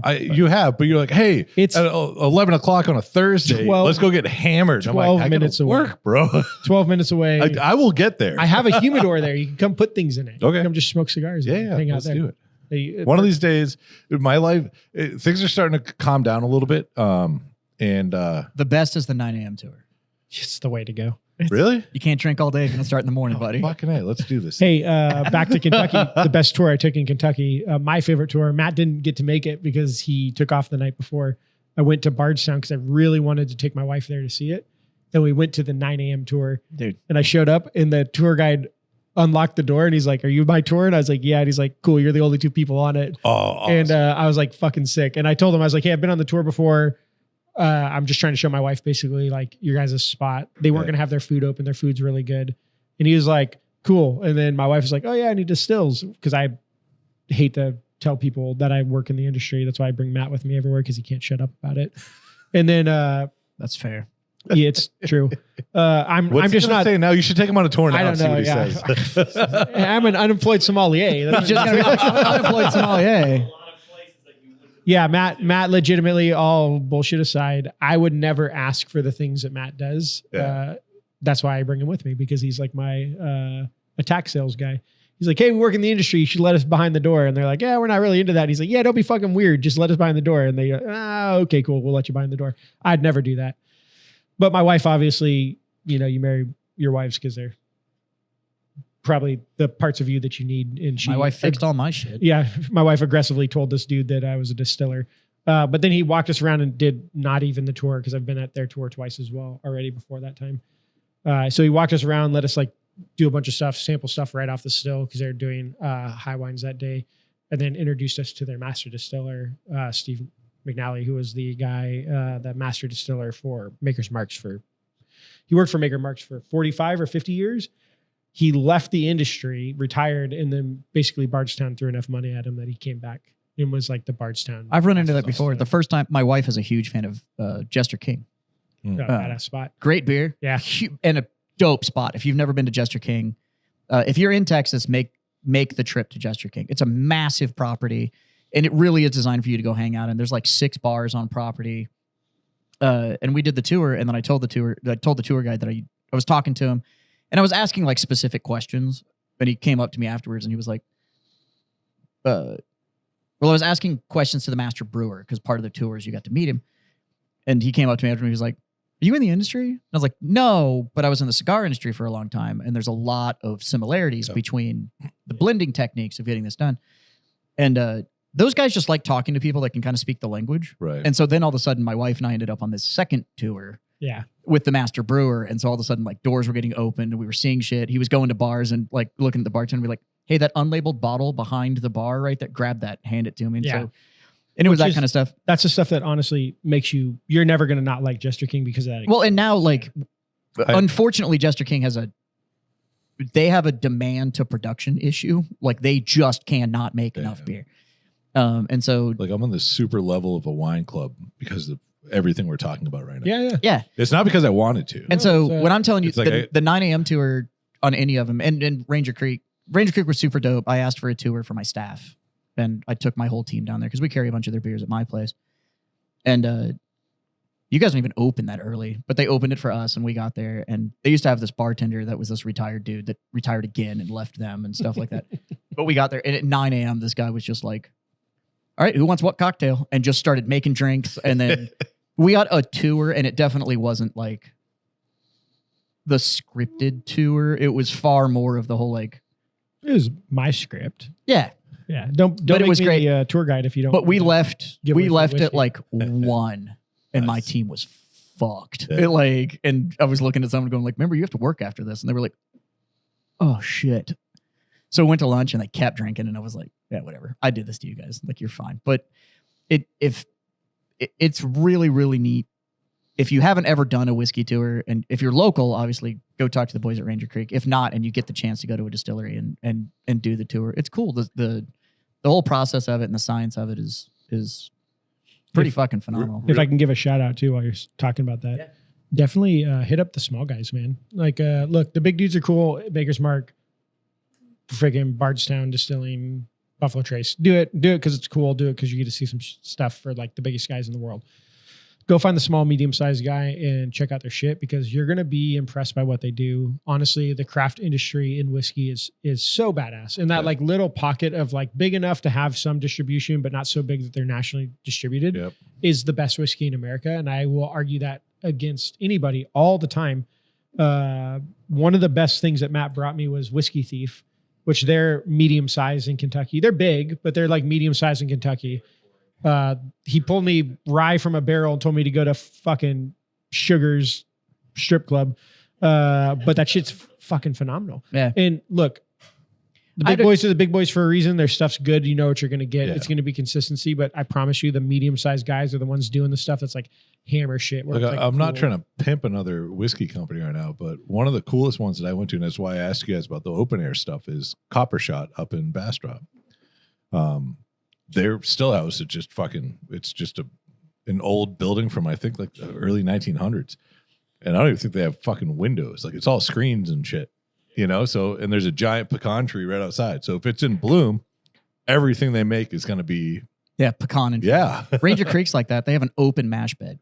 Okay. So whatever the weather does, that's what and that's why almost every Jester King now is a sour. Because there was some year that like the pollen count was through the roof and it soured their mash, and they have it's an ongoing mash. Like, they don't drain it and restart it. They make the best sours in the business, and I'd say that. And I would give them that. Maybe not today is good, but like 10 years ago, they were the best there's ever. But even their Little Prince, their table beer, it's phenomenal. But their mash bed is wide open. One of the first it's huge. First brew tours I went to was Four Peaks Brewing in Tempe, Arizona. And Four Peaks, fucking kilt lifter. It was before they got bought out. It was just, they're good. That was it. I was going to say Tempe's terrible, but yeah. Four Peaks Brewing knows what they're doing. I was bartending out in Chandler at the time, and the owner of the bar organized a distillery tour for us. And so I looked at the owner's name was Corey. He was a prior military dude. He was an Apache pilot. He hired me. I was the first dude he ever hired, and it was because I was prior military. I'm like, look, I'm going to make you a lot of money. Like, I know you don't want a dude behind your bar, but just hear me out. Trust me. Let me do my thing. And so then it turned out that over half the staff was dudes, because he only hired females prior to that, because he had the mentality, if it's a girl behind the bar, people are going to hang out and drink. Yeah. Well, if there's dudes behind the bar and they treat people right, then women will come in, which attracts more men to come in, and now you just have more business, you know? And not saying that women aren't as on the industry capable or anything. Yeah. But I do think that there's an aspect of like dudes are, if we talk about, but there is a mentality. Hey, I know about beer. Let me tell you about the expertise of this. Right. It's like, maybe it's the mansplaining thing, but it tends to be like better received. What worked in the time, because it was like mid 2000s, mid to late 2000s. Like, we would have just single females that would come in, because they knew that they'd be safe coming into the bar. It was like a little neighborhood bar in a nice area and stuff. And it just it snowballed, it attracted more people. And we got busy as shit. And I mean, he bought the bar and he was in debt, and he sold it 4 years later and he was a millionaire. And I'm like, yeah, it fucking worked, didn't it? He's like, yeah, it did. Anyway, so we go to Four Peaks, and like we got a big bus and everything. Because I told him, I'm like, look, man, we're getting fucked up. Like, just to, like I've done tastings like in bars before, and I've gotten every single one I've ever done, whether it's wine, whiskey, any liquor, it doesn't matter. Whatever rep comes in, like, I'm not spitting this shit out. I'm getting fucking hammered. Yep. You know what I mean? So I told him, I'm like, it's the way. If you take us here, we're getting shit faced. And he's like, that's fine. And I'm like, okay. So they don't even give us a drink it. They bring us through the whole process, walk us through, their production line and the whole nine, and they're bottling at the time that we're there. And they're bottling Kilt Lifter. And so we get by the spot where like they're just kicking out like capped bottles, and it's just an assembly line going, and they're right before it gets to the label maker. And me and one of the other bartenders, the last two in the group. And I waited till the tour guide kind of went around the corner a little bit. And I looked at him and I'm like, you ready? And he's like, what? And I just reached out and I grabbed 2 bottles. I popped them real quick and I'm like, cheers. And we just fucking started chugging beers off the line. And so like we're got like 3 beers down and the tour guide comes back around because he's like, oh, we lost a couple guys. And like he walks around the corner. We're both like chugging the 3rd one. And he sees the empty sitting over there and he's like, well, I guess if you guys want to take some off the line, you can. And I was like, oh, thanks. And we grabbed 2 more. That beer is never better than Oh, it was when it's amazing. straight off Yeah. the line. Yeah. Yeah. And that's and you are right with going to the small, the medium sized guys. And here's the deal. The big boys, the tours are cool. I mentioned how cool the Woodford one is. And it is. It's a great tour. But the smaller ones, when you go to the tours at the smaller distilleries, they actually appreciate that like you wanted to go spend the time and hear about their Right. product. The big boys know who they are. Yeah. And it's almost like you need to be appreciative that you got a time slot. When you go to the small and medium guys, they're fucking appreciative that you're there. You're going to have a good time. They're going to answer every question. They're going to let you see fucking everything. They're going to let you try everything that you even so much as show an interest in. You can be like, what does this Naranja barrel mean? And it's like, Like, well, oh, hold on. here. And they're pulling fucking bungs and pulling It's- yeah, I whiskey. mean, and like, it's- they're like, They Like- also, the small guys are going to have those things, right? Because the Yeah. big guys, Buffalo Trace isn't going to buy orange wine barrels from Spain because they'd have to buy freaking 100 of them Right. to even put out a reasonable amount of product for them to like have a release. Of and it. for them, that's a reasonable amount of product that they're just going to sell at their distillery. That's not Exactly. even going to district. Exactly. Like that's, So somebody like us, 2 barrels of that that's an investment for us. So we have to move that product. We're going to be really excited about it. So we're going to make Yep. sure we spend some time on it. But that also means we're going to be super stoked to share it with everybody who walks through the door because, hey man, like, hey, I got these cool barrels from Spain that I don't know anybody else in Texas is messing with, and we're making cool shit in them. You should try it, right? Like that's the fun part of the small to medium. Like this guys. one. Ooh, Ambarana barrel. Yeah, we could do that one. Well, good. I don't want to mix up the order. I'm just talking Yeah. about unique barrels that a lot of people aren't but we know we like Ambarana Yeah. big time. because It's a polarizing flavor though. Not everybody loves it.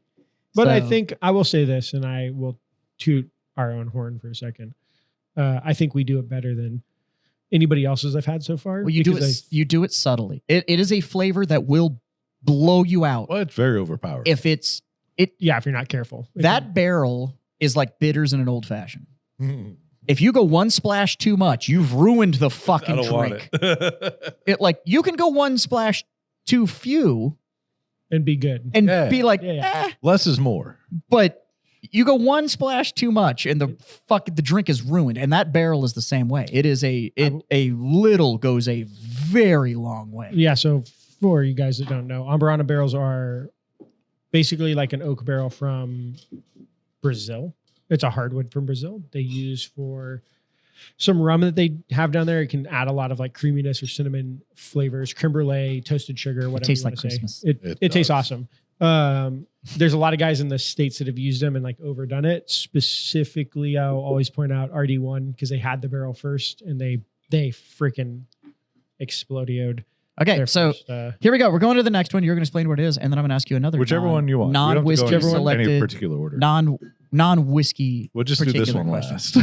last. we will do that one. Okay, last. thank you. We're gonna do this one because it's rye. Now, some of these questions are going I to be like that loaded. Matt just walked over and he grabbed a bottle. He's like, I'm just going to drink this one. Yeah. By the way, if you walk on Bloody- camera, bloody you're not supposed- butcher. you're not supposed to have your shirt on if you walk in front of the camera. That was a tradition. Oh, that was a shirts that, off. that Not was my a, rule. nope, that was a shirts tradition off. set like 6 years like ago. Jack Mandeville. If you're gonna walk into the fucking camera and pull whiskey, you're supposed to at least pull your shirt up. I want a little skin. If Yeah, you're let's gonna do get it. on Let's camera. see it. I forgot. I forget nothing. It's been a minute since we could have Jack back on. So I'm a rye guy. So I'm a huge fan of this. This was the rye in the Ambarana barrel, that Brazilian. So Rye give and give Ambarana. I haven't had Yeah. this. give our listeners a description of rye versus everything else. Shut up and smell that. Fair enough. So rye has to be at least 51% rye in the mash bill. Rye tends to be given this like, or characterized as like being a little bit spicier, being a little bit more abrasive, a little bit more forward Oh flavor. my. It's your granddad's whiskey. It's also the first whiskey that was made in America because rye is the easiest thing to grow ever. It's basically a weed. I like that. Our rye lot. specifically is 100% malted rye, so we don't use any corn or barley in our. It's so rye. creamy.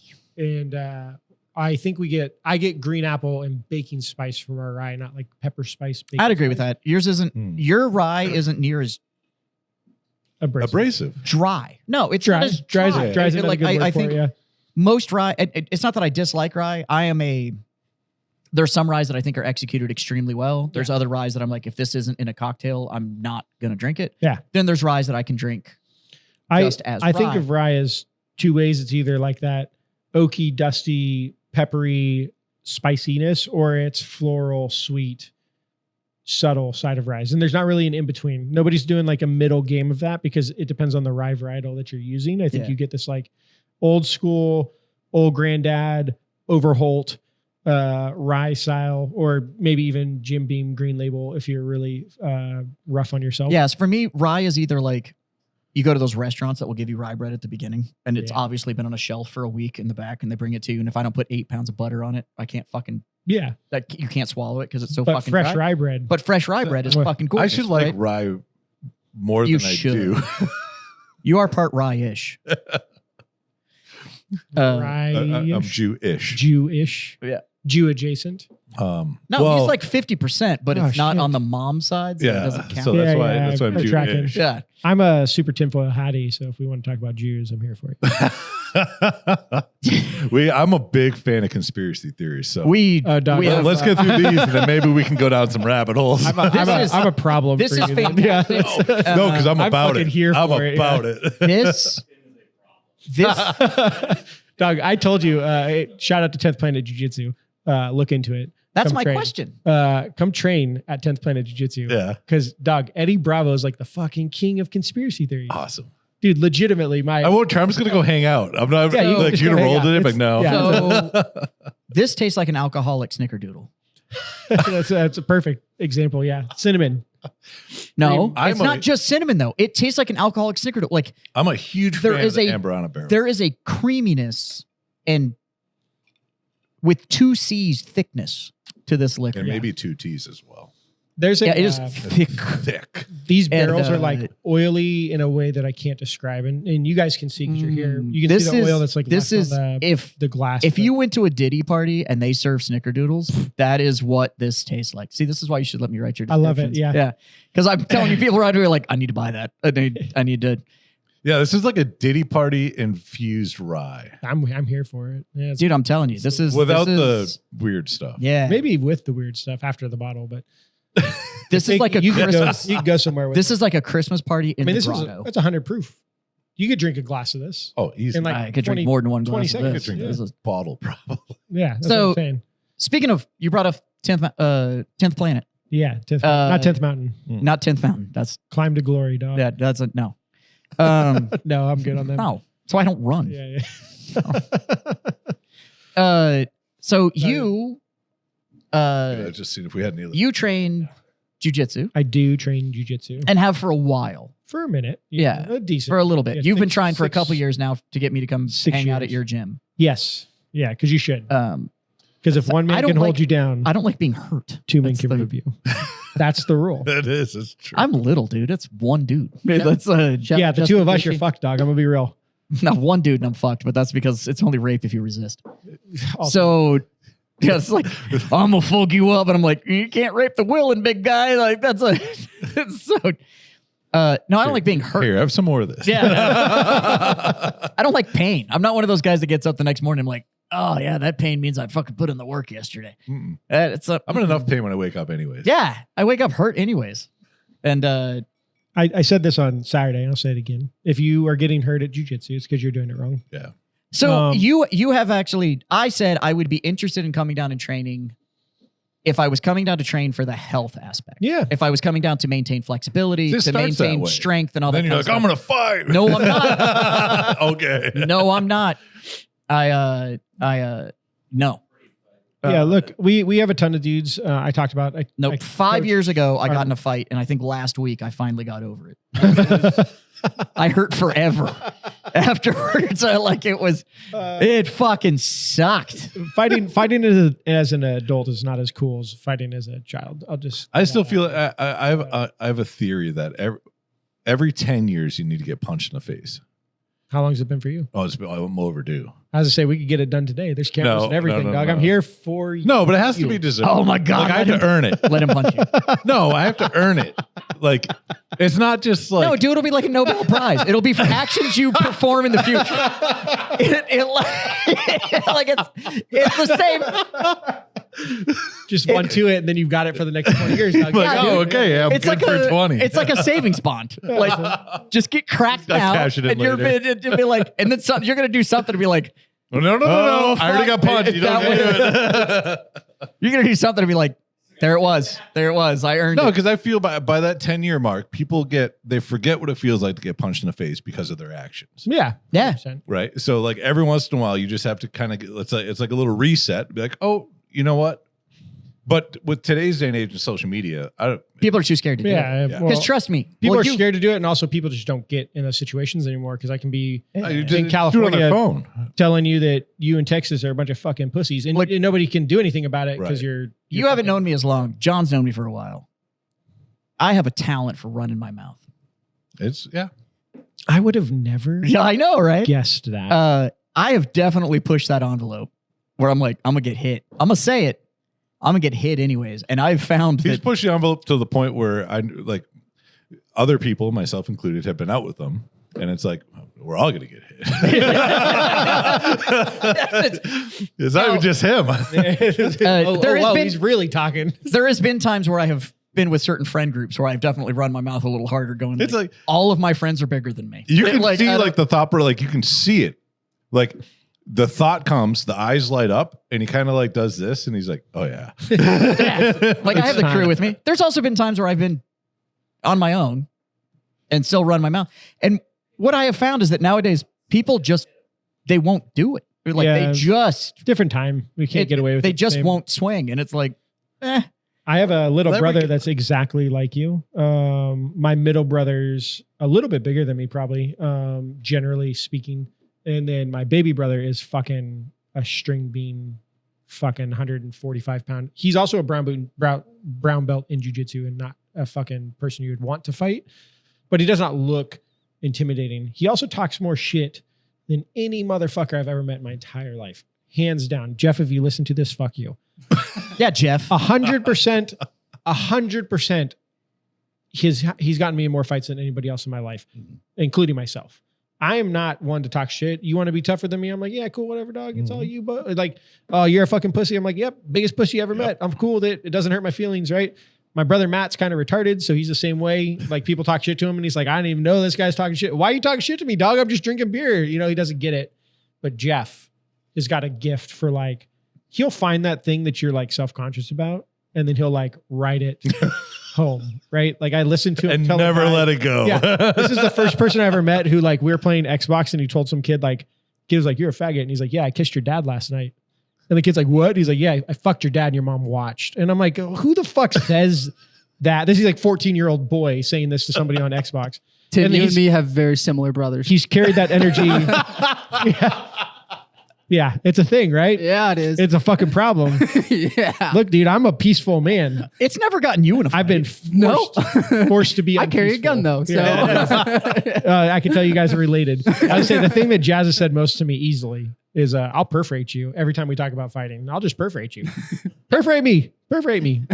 Do it. Everybody's gonna be like, you want to get hit? And I'm like, you want to get shot? Like there's the escalation of force. Right? Like It's a thing. It's a thing. it's a thing. Now, I've been hit. Don't get me wrong. So that's why I can kind of read, and that's what I'm saying is like now, like I'll talk shit, and people just don't do anything Like about it. there's just not the.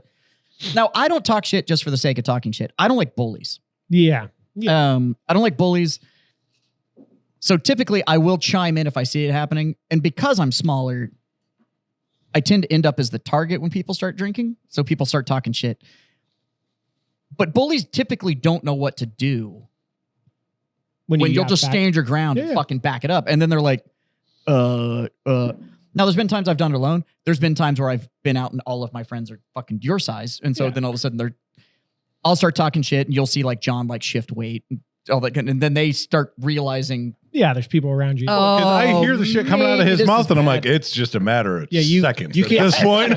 He's can't- gonna get hit. You yeah. can't say that to another adult. yeah. Dog, here, this is a great my brother's story, and it matches with this. Okay. So I'm back from Afghanistan. And my brother's like, Lovely "Let's- place. Highly let's- recommend yeah. it for a vacation. 10 out of 10 great would mountains for go. skiing. Yeah. Great mountains. Fucking Huge flower beautiful. district. Yeah.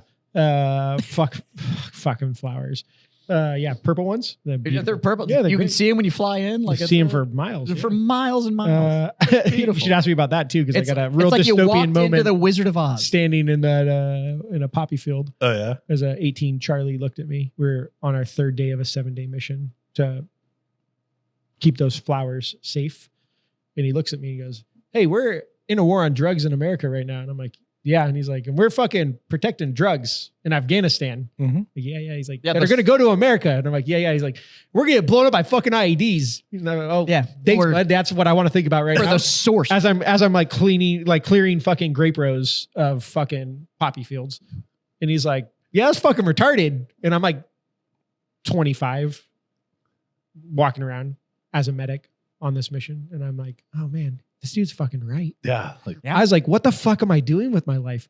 I'm literally the problem." And he's like, "Yeah, we're all just like cogs in the wheel." And I'm like, "Yeah, thanks for fucking waking me up on day 3 of this 7-day Yep, mission. bud. there's the 30,000 Yeah. foot view. You're the fucking best person I've ever met. Hey, don't step on anything while we're here. I'm sure I'm going to put a tourniquet on you in a minute. Fucking dickhead." And for the next 4 days, all I could think about is like, man, what a waste of life. Cause that's what this guy's whole point was, is like, we're just wasting our life out here.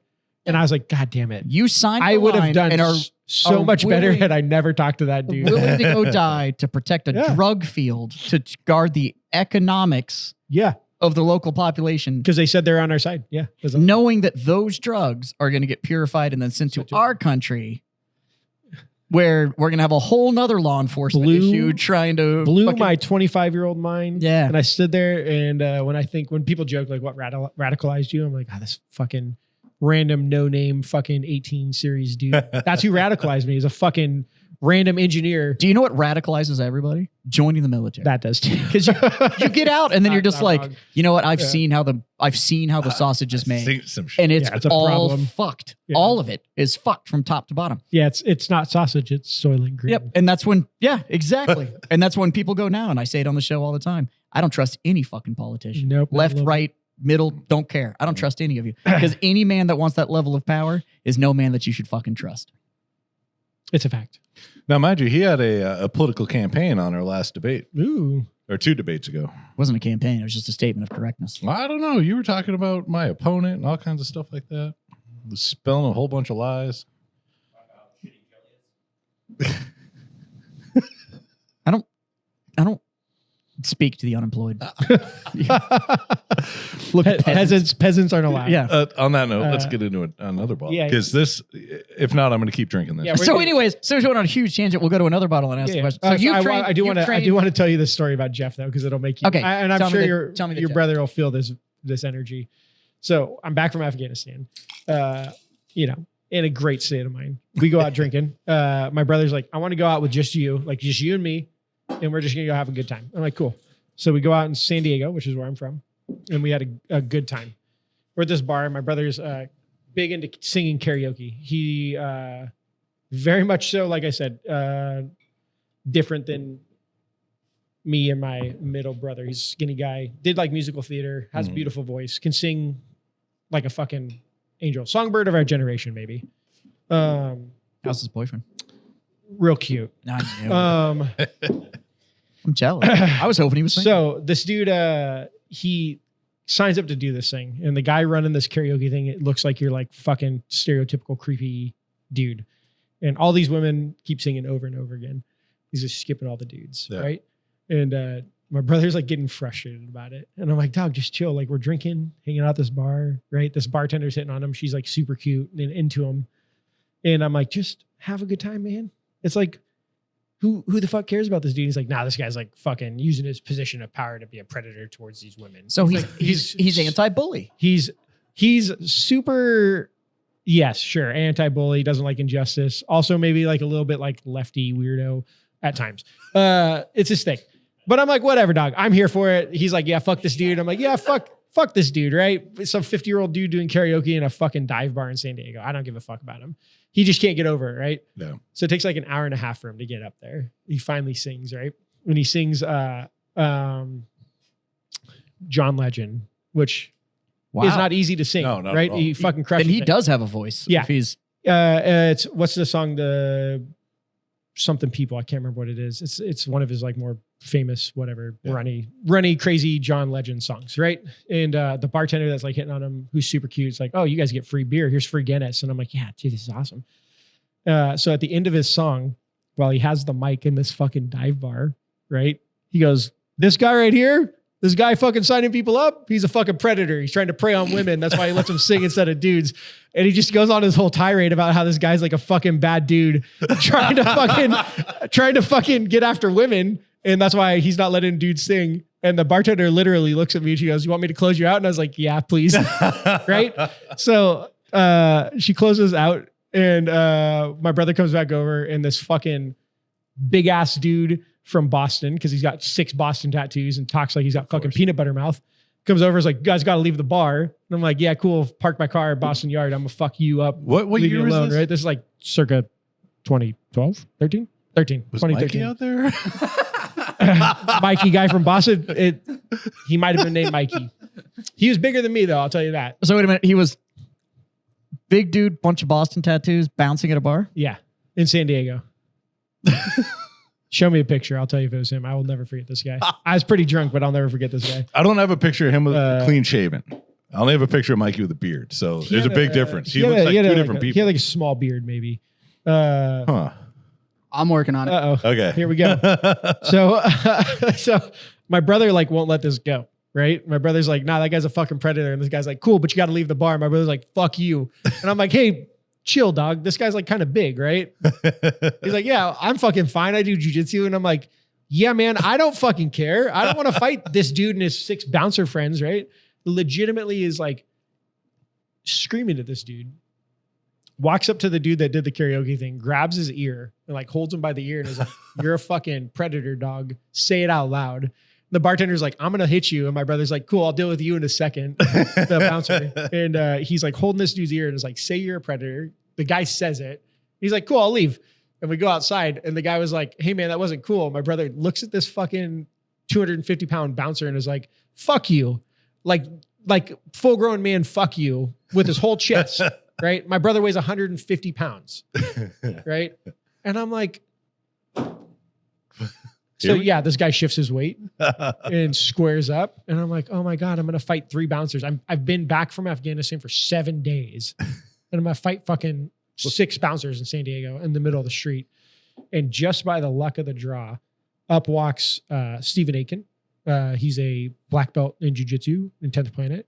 He has a school in Perry, Georgia. If you ever go there, it's a super badass guy. He's also like 250 pounds and a fucking monster. Yeah. And he walks up and he's like, "Hey, Jeff, you good?"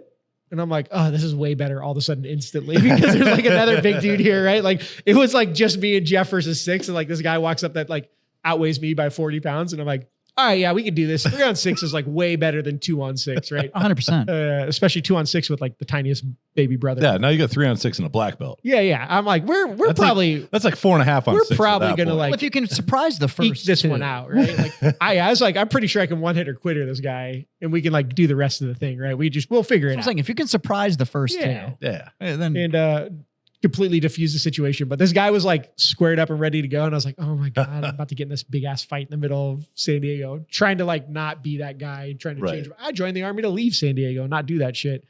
And that's what the last fight my brother got me in, because I won't go drink with him out anymore. He complains about it all the time. I'm like, "Yeah, I don't know. Your brother because sounds awesome. every time we go out, you want to tell some guy that he's a fucking sexual predator because he wouldn't let you sing karaoke, which doesn't seem to line up for me. But he will Totally run his mouth justified. like he weighs fucking 310 pounds and has been on steroids his whole life. Totally justified. Yeah. Get it, Jeff. There you go. Yeah, You don't fucking drive on. don't encourage him. Yeah. He is a tabletop game guy. That I've been trying to- totally This guy's makes getting so much better. sense. Yeah, like, I Justin, you find any pictures? Fuck it. The computer. Every fucking Freaking the week, fuck he's out like, right you should do we could just call you it. should do D&D with me. You should do I could probably find out the name of the bar. I got a game going to the house tonight. You want to come? with D&D. Yeah. I'm down. I own a bunch of dice. It's I generally understand the way to play. Let's be real though. I'm a barbarian. It's actually he'll understand it, but it's an RPG based on the Cosmere universe. On the what universe? It's a book series. Yeah. What's up, buddy? Hey, buddy, What's up? did you ever bounce in San Diego? I did. Circa What? 2012. 2012, 2013, somewhere in there. Before then, Yeah. Oh, Okay. How much before then? Because How much? 2003 to 2009. it's still a possibility. If Oh. I really, yeah. So, Do you listen to punk and hardcore music at all? does he listen to punk and hardcore music? Just a little bit. We have pictures of him on stage with Dropkick and shit like that. Like he's Is he Just tell him Typhoon Saloon. Typhoon Saloon? Oh, no. Yeah, we might have fought. There's like a 20% chance. Like a solid. Yeah, it's like a solid chance. Did you ever ask him? Did he ever kick a skinny guy out of the bar? No, this would have been different stuff. Oh, okay. Yeah. oh, he's just saying because He's he a was in San Boston Diego. boy and Yeah. into music. Yeah. We So, probably but, ran across each other. I was a Soma San Diego guy. Asked me if he hang out. So at Soma. he was there with the Marines. Yeah. Did he hang out at Soma? Did you do Selma? No, hang out at Soma. Did you hang out at Soma? No. No. Nah. Okay. It was a music venue, big music venue, Oh, punk music venue back in the day. Lots of Boston dudes hang out there. yeah. Well, so I he knew was the saying dude- that he and his brother got bounced out of a bar, and he was like, I don't know, it was some dude with like. He's like, yeah. I it mean, was that's some like dude with a pretty Boston close, accent and a whole yeah. bunch of tattoos on his arms that bounced me out of a bar in San Diego, and we were like, really? No, I think he's marked safe. The guy was a little bit more gingery than this one. Oh, he's more ginger than that. Yeah. Yeah. Okay. So yeah, that's our Mikey, who's a Boston dude with a bunch of tattoos that bounces people out of bars. So Yeah. I did know a guy There who was called close. Boston Mike. Probably a lot of us. Yeah, there's like fucking 12,000 guys named Mike from Boston. So it's not a unique Uncommon, name yeah, out yeah. of Boston. Yeah. All right, we just wanted to double check because it was like this is a weird crossover. Yeah, like, I think this might be Mikey. And the way, and the been way great. he said I'd have loved it. the bouncer approached him was like his brother said some shit, and the bouncer came and was like, "You guys are gonna fucking have to go, like right now." And I was like, "That sounds like Mikey. Help, Mikey would have handled that." But, it's a terrible time. Man, you gotta come on. yeah. So That's basically what the guy said. He's like, you already know. yeah, You already know what I'm gonna say. Like, yeah, but I'm already close. to You time. can't call the karaoke host a sexual predator. That's you can't do that. It's against the rules. Unless the shoe fits. Hey. It's a justification. I'm just saying. All right, we just wanted to. Like I've worked at a karaoke bar with a peder-ass fucking host. I'm pretty sure. Like I mean, those guys are weird. That's what I'm saying, right? Is it? They in their 50s, they can't help themselves. I'm They're just fucking saying your weirdos. brother was justified. He was. I'm not saying Yeah. he was wrong. I'm just saying that You if just I don't weighed appreciate- 150 pounds, probably don't look at the guy with your full chest and say "fuck you." He the was 250 pound. He was bartender complaining about his or bouncer. 150 pound brother being out with him, telling guys just fuck you with your full chest and just ready for the fight. I don't even remember what I just poured. Oh, who's that remind you of, Jazz? Yeah, I think that was the point. It that was the whole point of the story. sounds like Jazz and my brother are the same. That. Yeah, either your brother and I would get along fantastically well, or you guys would be fighting in the parking lot. or we'd be fighting in the parking lot. I'm being real. You guys would hate each other. Matt can attest. He knows. All right, buddy. Well, tell your kid to get better. Buddy. Yeah, man. All right, love you. Oh, high rye. That's what I poured. Yeah, that makes sense. Tastes like rye. Okay. It was the last little bottle.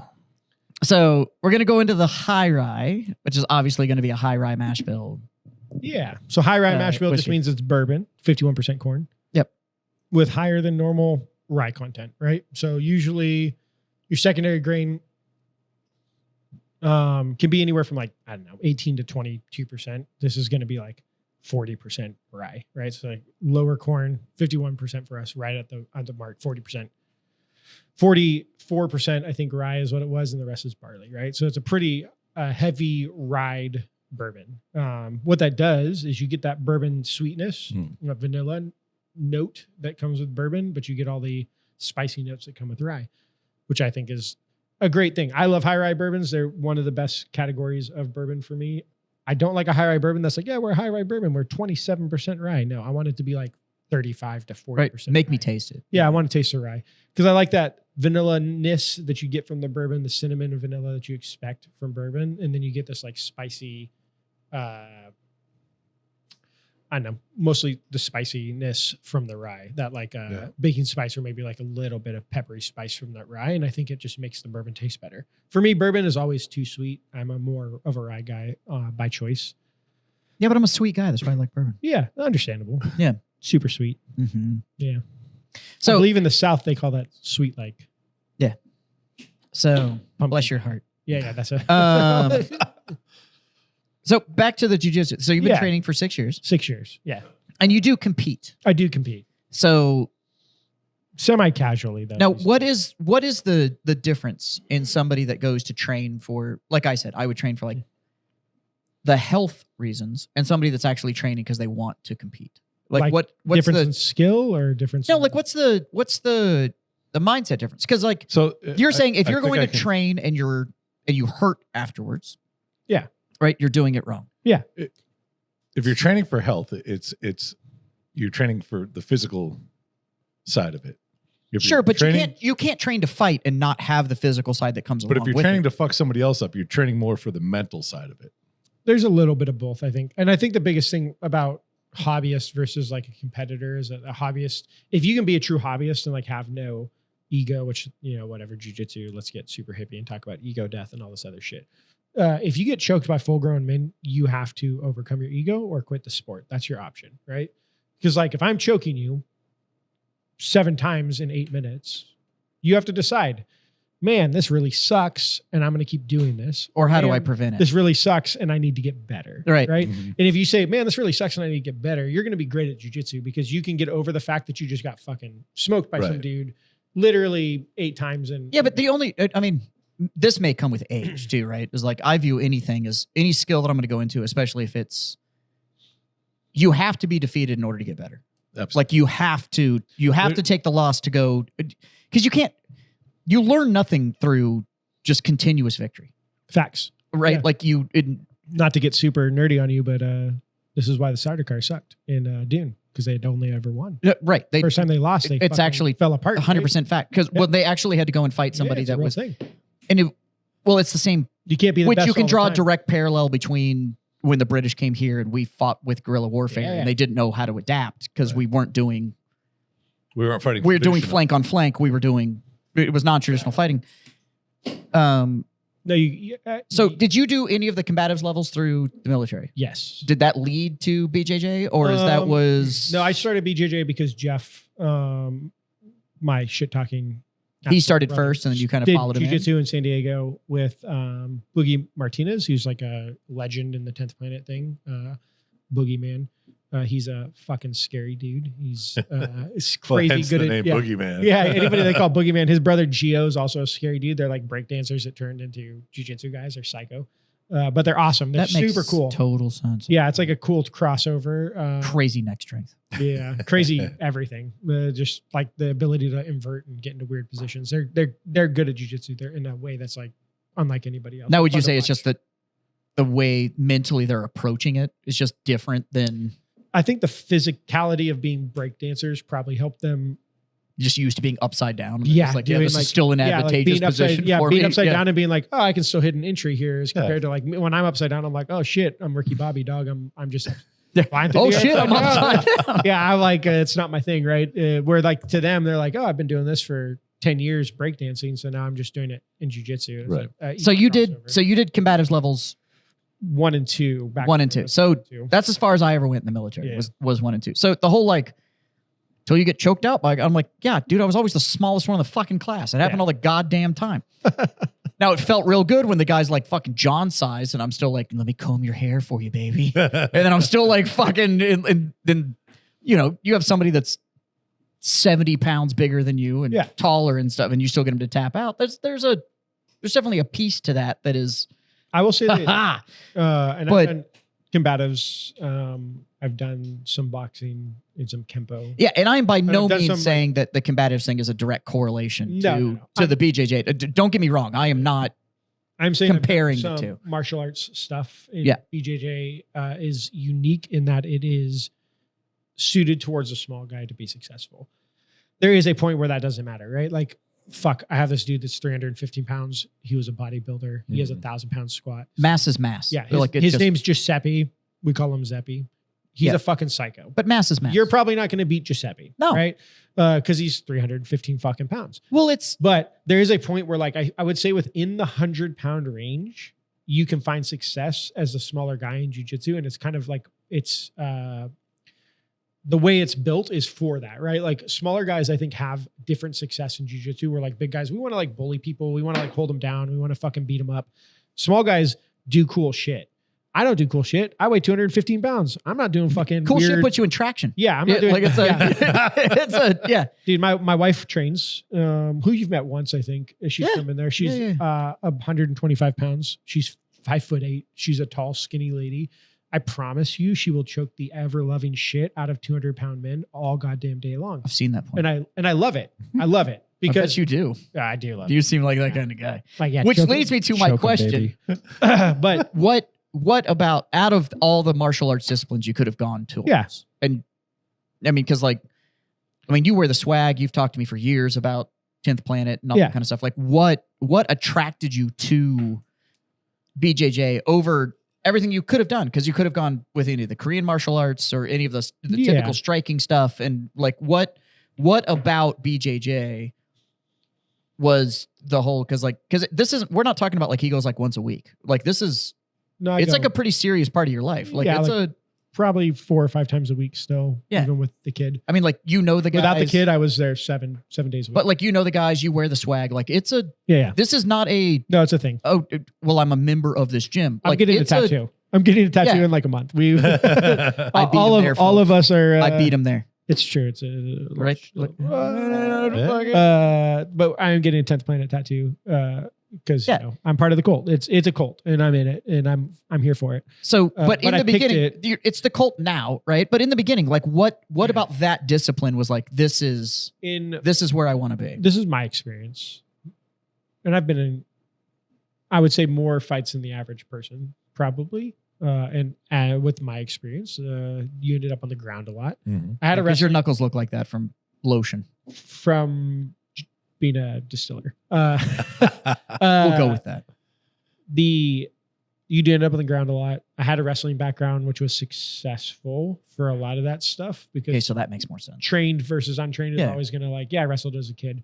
Up until high school, I wrestled like younger than that. And there's a hard fact that every street then I fight ends up boxed. on the ground. It's a Like pretty, no street fight yeah. really is a boxing. There's some like arguments about that.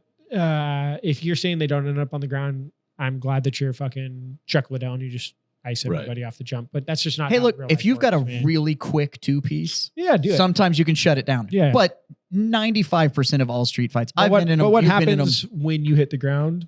Well, I would like to know more than just wrestling, right? Because here's this thing: is I was like a wrestler, and then I did combatives, and I realized my wrestling didn't really beat jujitsu. It just kind of kept me from being like really fucked up, but not like But it also put you in positions that you probably didn't, didn't want to be in. Yeah. I was getting guillotined a lot. Yeah. And I was You like, can man, recognize it, I yeah. would like to not do this anymore. And so I learned the combative stuff, which is like super Gracie jiu-jitsu based, very Mhm. like gi, old school, like It's a lot of grab cross collar here, stuff. yeah, It's a lot grab of- here, pin here, sweep there. Like it's very regimented. 10th Planet is no gi, so there's no cross collars. I'm not grabbing anything. This is all like, can I physically just be better than you at? For those of you that position? don't know, military combatives, so the Army calls it combatives. There's the Marine Corps McMap thing, like whatever. There is an assumption that there's a uniform involved, and it's how it's trained. Yeah. The fabric on your body is actually part of the discipline. It is Yep. considered. So whatever he's wearing then becomes a weapon, Or like whatever it's I'm wearing. Yeah, Either or way. of an eye weapon. So you Yeah. have to defend against that and all that. which kind of translates piece, more so- to traditional gi jiu-jitsu, which is Yes. it's slower than no gi jiu-jitsu. What you're saying is the more the Gracie discipline of Yeah, it is from the Gracie lineage of things, right? There's like fucking 12 Gracie schools now. I think not really 5. Don't be me, Gracie people. But they're traditional. Yeah, there's cross collar chokes, right. bow and It's- arrow choke, it's- all these things that like. which is all a fabric control. Yeah, piece. it's all fabric. So yeah, yeah. It's a lot of like grips based on control. So like, I know you trained. Did you do gi? Well, I just did combatives, and then I did a little bit after I got out of the military, but it was no gi stuff. Yeah. So they have like spider guard, which is gi specific. Yep. They have lasso guard, which is gi specific. Like you have to have material to like kind of catch people. You can't do that stuff in no gi. There is like no gi spider guard, but it sucks. It's I don't have the material to control you with it, right? Yeah. So when I was looking at getting into something, my best friend actually does Muay Thai, and he's like, do Muay Thai. And I like looked at Muay Thai for a little bit, and he's got like bruises all over the back of his legs all the time. And he's like a blue collar boy. And I'm like, dog, that looks like it fucking sucks, right? Yeah. And my brother's like, yeah, do jujitsu, you won't even get hurt, which is kind of a lie, but not necessarily. I had a buddy that got into Muay Thai, and I was talking to him, and he had a female Muay Thai instructor. And every time I saw him, like something on him was just fucking purple. yeah, And I was like, so you're paying this chick $100 a week to beat the shit out of you? Basically. Like, yeah. that's a weird kink, man. Yeah, like that's we're gonna do some light sparring, and I'm like, that's a fucking giant ass knot, and they're like, yeah, light sparring. There you go, a little Tempe jiu-jitsu. Actually, that was that was him right there. I finally found him. I've been looking for like half an hour. That's pretty funny. This is at 10th Planet ATX. This is, I think this is the quintets. Maybe. Those guys look like they were having a lovely time together. Yeah, those are little skinny fellers. So Look at the I, respect, though. That's fucking awesome. Oh yeah, this is just in December. They did a quintet or right quintet 5v5. So like they do this cool match setting. Joseph, that guy with the long hair, fucking psychotic wrestler, badass at jujitsu. He's a tiny dude, like 135, and he fucked some dudes up. That's my team right there. That's Vincent. He, I think, beat Joseph in that one. See, they're checking cuts and fucking Yeah, swollen eyes. these are like You're a fucking liar. semi-pro. Come down, you won't semi-pro, fucking- semi-pro, you won't get semi-pro. hurt. Eddie Bravo's there, dog. Eddie Bravo's like hanging out right there. Look, that's me. You Don't can't look at me. point out a pro BJJ fighter and then be like, oh, he's hanging out. That's Kamoy. He's a black belt. The guy doing the reffing is name's Tito. He's a black belt. I'm not gonna lie. This is like a real life competition. I'm not gonna lie. The impact on his face actually looks like he probably, when they were clashing like that, wrestling. it looks like he fucking. These took are his both head small to the- dudes too. Vincent's probably like I bet 140 on his best day, maybe even 135. But that did not look like Joseph's 135. That's That cut on his head didn't look like a strike. That looked like Yeah. he had a head Yeah, impact. they did it. so I, This is a really cool match to be at though, and so our team, it was each school made a team of 5 people, and it was the first one to get all 5 out, right? So if you tied, then both guys are out. If you win, you go on to the next match. So you had to like knock out the other team's 5 guys. And our team made it to the second round. Vincent's a savage. He's just turned 18. He is definitely, I think, trying to pursue the professional jiu-jitsu route. That's He's awesome. probably going that way. Joseph's no joke. He's a little savage too. My brother actually trains him The pretty regularly. full 8 minutes. Oh my God. Do you know how smoked you'd fucking be doing this for 8 minutes and straight? You see how these tiny guys are moving. Big guys Oh, don't yeah. move like that. No. You know what I do for No. 8 minutes? I hug the fuck out of you, dog. yeah. We about So- to cuddle. When I was in the military, we did like essentially train the trainer type stuff, right? Yeah. So I never got like an official combatives level certification until I was out and as a civilian working as a civilian on base in Belgium. They had a combatives class going on, and my buddy was running it. I'm like, hey man, can I do this class with you guys? And he's like, well, I don't know, you're a civilian. And I'm like, yeah, but sure be cool to get one of those certificates. So we got commander approval, and I get to do this class. And it's really funny because he's like, you need, multicam pants and a brown t-shirt. And I'm like, okay, but I'm a civilian. And he's like, yeah, dude. So just whatever you got. So I had multicam pants, and I had a brown t-shirt with a bearded dude with like cross axes and a beard. And so I show up, and like all the other people in the class are like, man, this dude's like special forces. And I didn't say shit. Neither did the instructors or anything. Right. And I already knew, like we've done a shitload of combatives when we were in. Yeah. We had guys would go get level 4 certs and come back, do train the trainer stuff and all that, but it was never like an official, okay, here you go. You know what I mean? Have you ever seen the level 4 stuff? Like Yeah. actively? Yeah, I saw it. And so they wear the shin guards, and you're allowed to strike, but you can't close your fist. Yeah.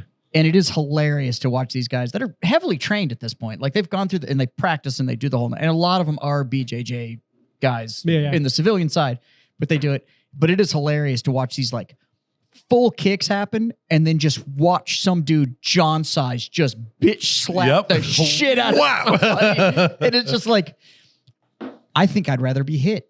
I think I'd 100%. rather me Yeah. fucking just punch me than in the middle of a fight just have somebody go, There's a, and you're just like, do I owe you money? Eddie- Was that I don't Eddie Bravo started a promotion called Combat Jiu-Jitsu, which is jiu-jitsu with open hand strikes, which is fucking savage. It is. It is, dude. Yeah. It's brutal. So these guys will like get into leg locks and guys will come down Like, with the wow. open hand and just fucking annihilate dudes. And I'm like, yeah, I would rather get punched square in the teeth than Yeah. have you slap me like I'm a fucking like you 14-year-old owe boy me who money. stole Just something just from like you, yeah. oh. fucking wild. There's a one, if you ever look it up, it's Andy Varela in Combat Jiu-Jitsu. And Okay, so he knocks a dude out. pour me my next one. Fucking open hand. Shit. And while you're pouring, I'm going to ask my next question. Ask away. So, as somebody that's training BJJ, what's the goal? Like, do you have like this is where I want to be? I'm going to answer this one. It's the same goal that I have right now in life for my fitness goals for my age. Don't get bitch slapped by somebody else. Nope. No. I want to be able Go to get put. smoked in a parking lot. I want to be able to put my shoes on and breathe at the same time. That's it. That's my only goal in life right now. I am John Fit. See, he's like, oh yeah. So I'm John Fit right now. So for me, really my goal. Okay, so first you have to answer what we're drinking. Vatted number 4. This is a blend that I did with Matt's help. It is mostly single malt with a little bit of bourbon because I don't care about the rules and I'm not a big boy. So Love I it. have to follow it. So it's like 85% single malt and whatever, 15% bourbon. Right? Yeah, that maths. With a little bit of Amberana in there. So it's kind of a fun little take. This So is we can give my this a shot. I was like, I smell it. this is my But I want to know. Tuesday night sipper. That's what I Okay. blended. I want to know blended this for. because there is a physical sacrifice and obviously a time sacrifice that goes with any hobby or goal or whatever. There's obviously the time sacrifice that goes into it, right? But there is a legitimate physical sacrifice in training at the speed and level that you do it, the frequency Yeah. in which you're there.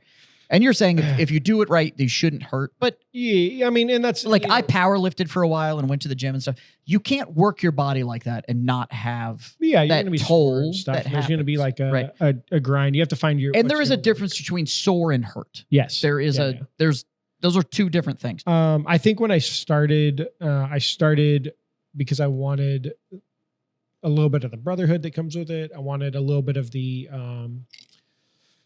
physical competition aspect, right? Like I did all these things for so long, like whether it was boxing or like shit in the army where like I'm physically better than you and I love to compare myself and like challenge myself Well, by shit, comparing myself, Half our right? promotion is based on what are your PT scores like. Your Yes. physicality, Yeah. your Right. physicality expertise is Yeah. going to determine whether or not you are And I'm- allowed to move again, up not in your to, like, career.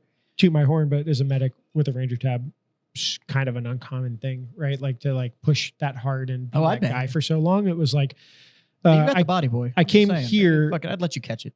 that's what I'm here for. I'm pretty good at catching. I got here to Fort Sam though, and I took a first sergeant position. So I taught for like 10 months and then took a first sergeant position in 232. Are you in E8 now? I am not. I was in a frocked first sergeant position. So you were Which is- billeted, but Balls and ass. And I don't care who from the Army hears that. That's fucking trash. Don't make people do that. so you're shit. billeted first sergeant. What are you at E7? E7, yeah. Yeah, it was fucking trash. But so I did it and I was like, man, I don't do fucking dick anymore, right? Like I just basically hang around. And I was like, I got to do something because I'm working like 14 hours a day, Right. not doing anything like productive. So I was like, well, I'll fucking try this jujitsu stuff. My brother was like on me to do it. So I showed up to jujitsu and I was like, oh, I kind of know some of this stuff because I wrestled and I Right. did combatives. So like I know like rear naked choke. I know how to like fucking armbar somebody. Yep. And then I had all this wrestling background. So I was like pretty solid off the jump. So when I started, I think it was for like the competition and the brotherhood aspect of it. Like I wanted to feel like I was like part of a team. Yeah. And I wanted to also like challenge myself against other people. And I wasn't getting that from like powerlifting or any of those other things. Right. Then I started competing all the time and I did pretty well, like won pretty decently in the beginning. And now I don't do it for any of that reasons. Now it's like health. I like to coach. I like Yeah. to be part of the team. It's a huge community. I love the community. I love the people that are part of it. Constantly like hanging out with jiu-jitsu people. Everywhere I travel, I look up like a jiu-jitsu school. That's the first thing I go do is like do jiu-jitsu somewhere that's different. Jiu-jitsu is like the OG CrossFit gym. Yeah, it's like it's a cool little That cult. track. Dude, like, here's the thing. I show up, I go to Kentucky, right? And I like walk into a gym and I'm like, hey, I train at 10th Planet in San Antonio. They're like, cool. Don't pay a fucking drop-in fee. Just get on the mats. Let's see some cool shit. And we train. And I'm like, yeah, dope. And these guys are like, oh, you're here from like at Fort Knox, hanging out in Louisville? Come drink with us. Right. Let's go eat food at this cool place. Let's go, like, let me show you around, right? Like, I want to hang out with dudes on base. Yeah. They're fucking whack, right? Like, we know. So those there's a guys. brotherhood portion. Yeah, it's like, that that's a comes into huge play. piece of it, is like the community of it. The second aspect is, you know, it does keep me fit. I will say, like, it both gives you confidence and doesn't. Like, I love to fight. I don't know how else to say that. I'm like down for the cause. There's nothing pretty wrong much with always. Yeah, There's nothing wrong with just No. stating. yeah, I enjoy it. Yeah. I've tried to move past where I do that all the time in my life. Jiu-jitsu helps that, because when like some 150-pound dude fucking smokes you 10 times in 8 minutes, you're like, oh, maybe I shouldn't fight random dudes on the street, because you just never fucking You have no idea. Yeah, Yeah. right? Like, what if I fight that guy on the street and I trip or something, Yep. and he's all of a sudden just on Yeah. it and I'm fucked, right? Like, totally changes your perspective. I think a that little bit. carries. I think that mindset though, Yeah, but right? it Of also, like, if you don't know, I think carries into a lot of stuff. You never know who you're talking to. nah, never. You really don't. You don't know who that guy is, who that guy knows. You know Yeah. nothing about him. There's an old phrase about the whole, like, you don't know what's going on in their life. So when you can choose, just choose to be kind. Yeah. But it carries into so much more. You going in and running your mouth about how awesome you are and talking shit about this person or that person, you have no idea Fact. You don't know who they connected know. that guy is. That- What they can pull off, Nobody what they can, cares. and so that's the other piece of it, right? Is it's like Who you're really very gives a well shit? trained, you're at a high level and all that kind of stuff. But somebody outside of your world, does anybody care? No. It like But also, I don't tell them, and that's a you don't. I'm your friend, and Yeah. so I'm aware of this, Yeah. and we're running an interview podcast, so I'm Of asking course. Yeah, yeah. specific questions. But it does come down to that lesson of, and like you said, getting smoked by somebody fucking 70 pounds lighter than you and all that kind of stuff. There is that humbling aspect, and it's I will say, like, you don't know who you're talking. talking to whenever you're talking to. I have met some of the hardest pipe hitters on the motherfucking planet that want to tell you about their tomato garden. They do not want to talk about Yeah. the rest of the shit they've done. Or I've had it happen to me where people have run their mouth and gone like, okay, I'll fix this. I had it with a vendor where my rep with the company was just not doing his fucking job.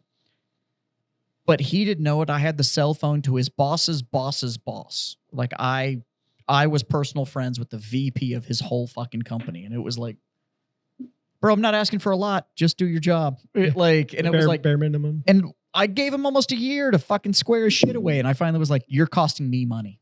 And that's the problem.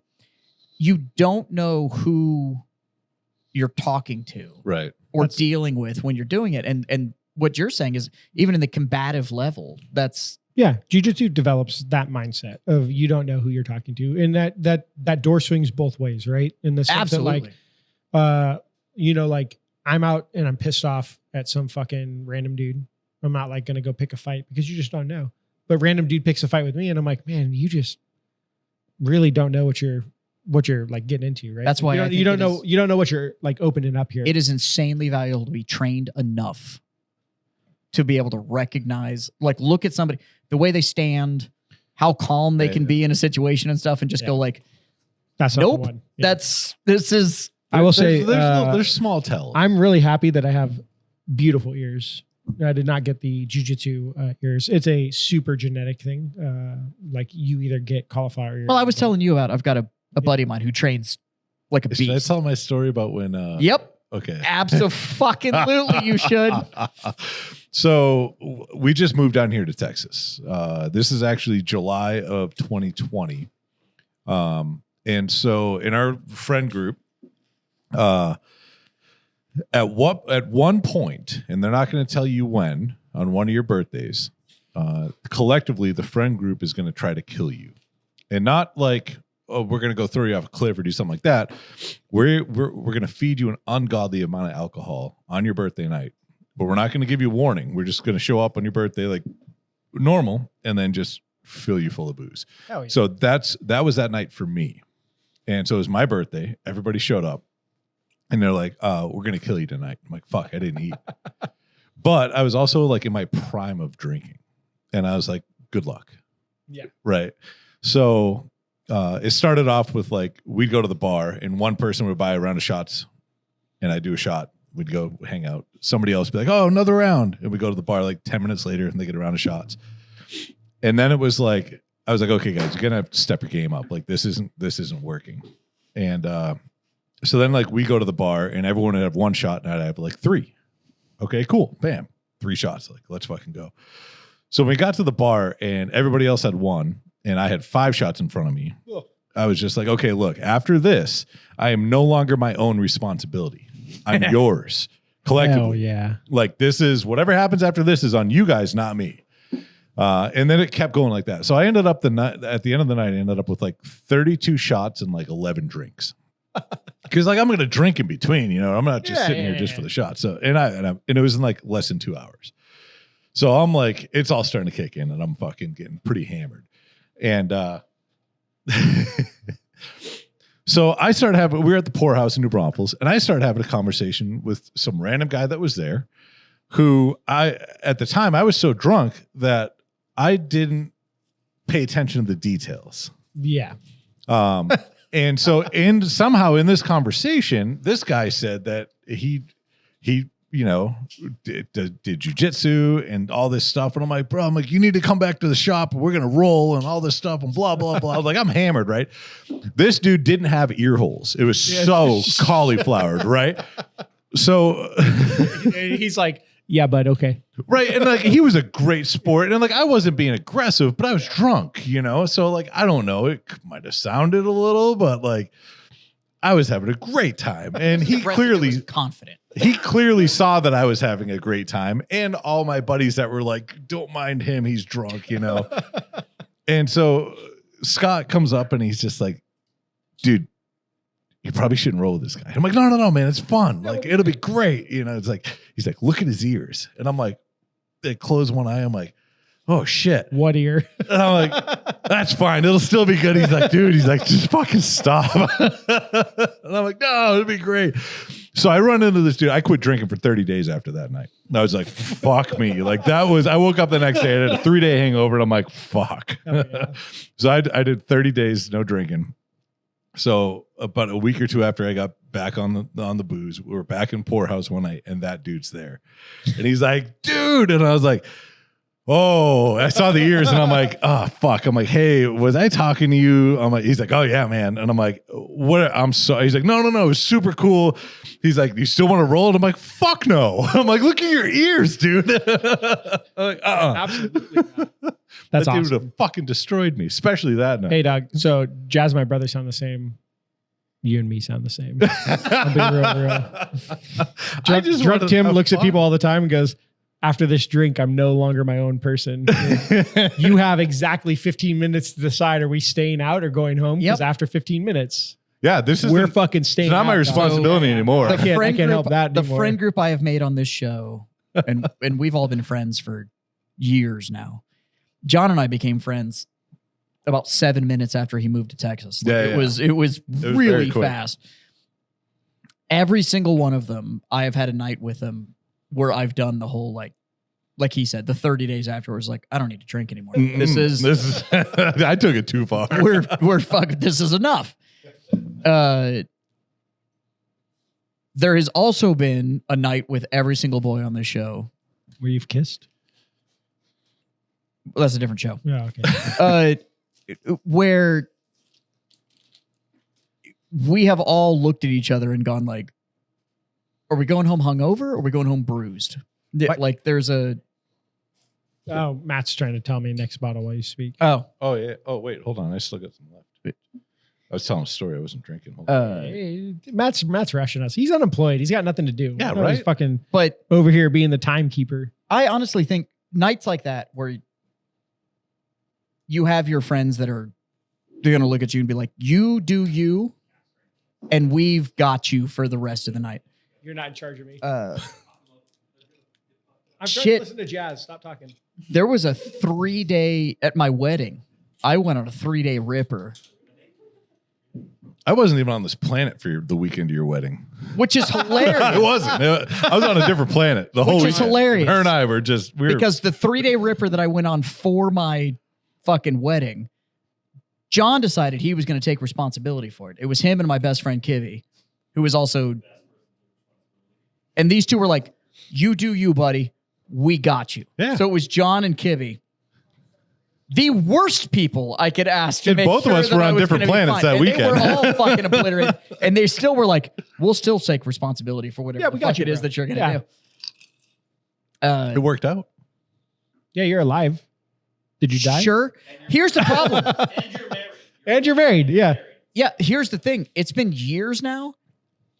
Other people that were there are now telling me stories I still have no memories of. Just tell people to stop telling you things.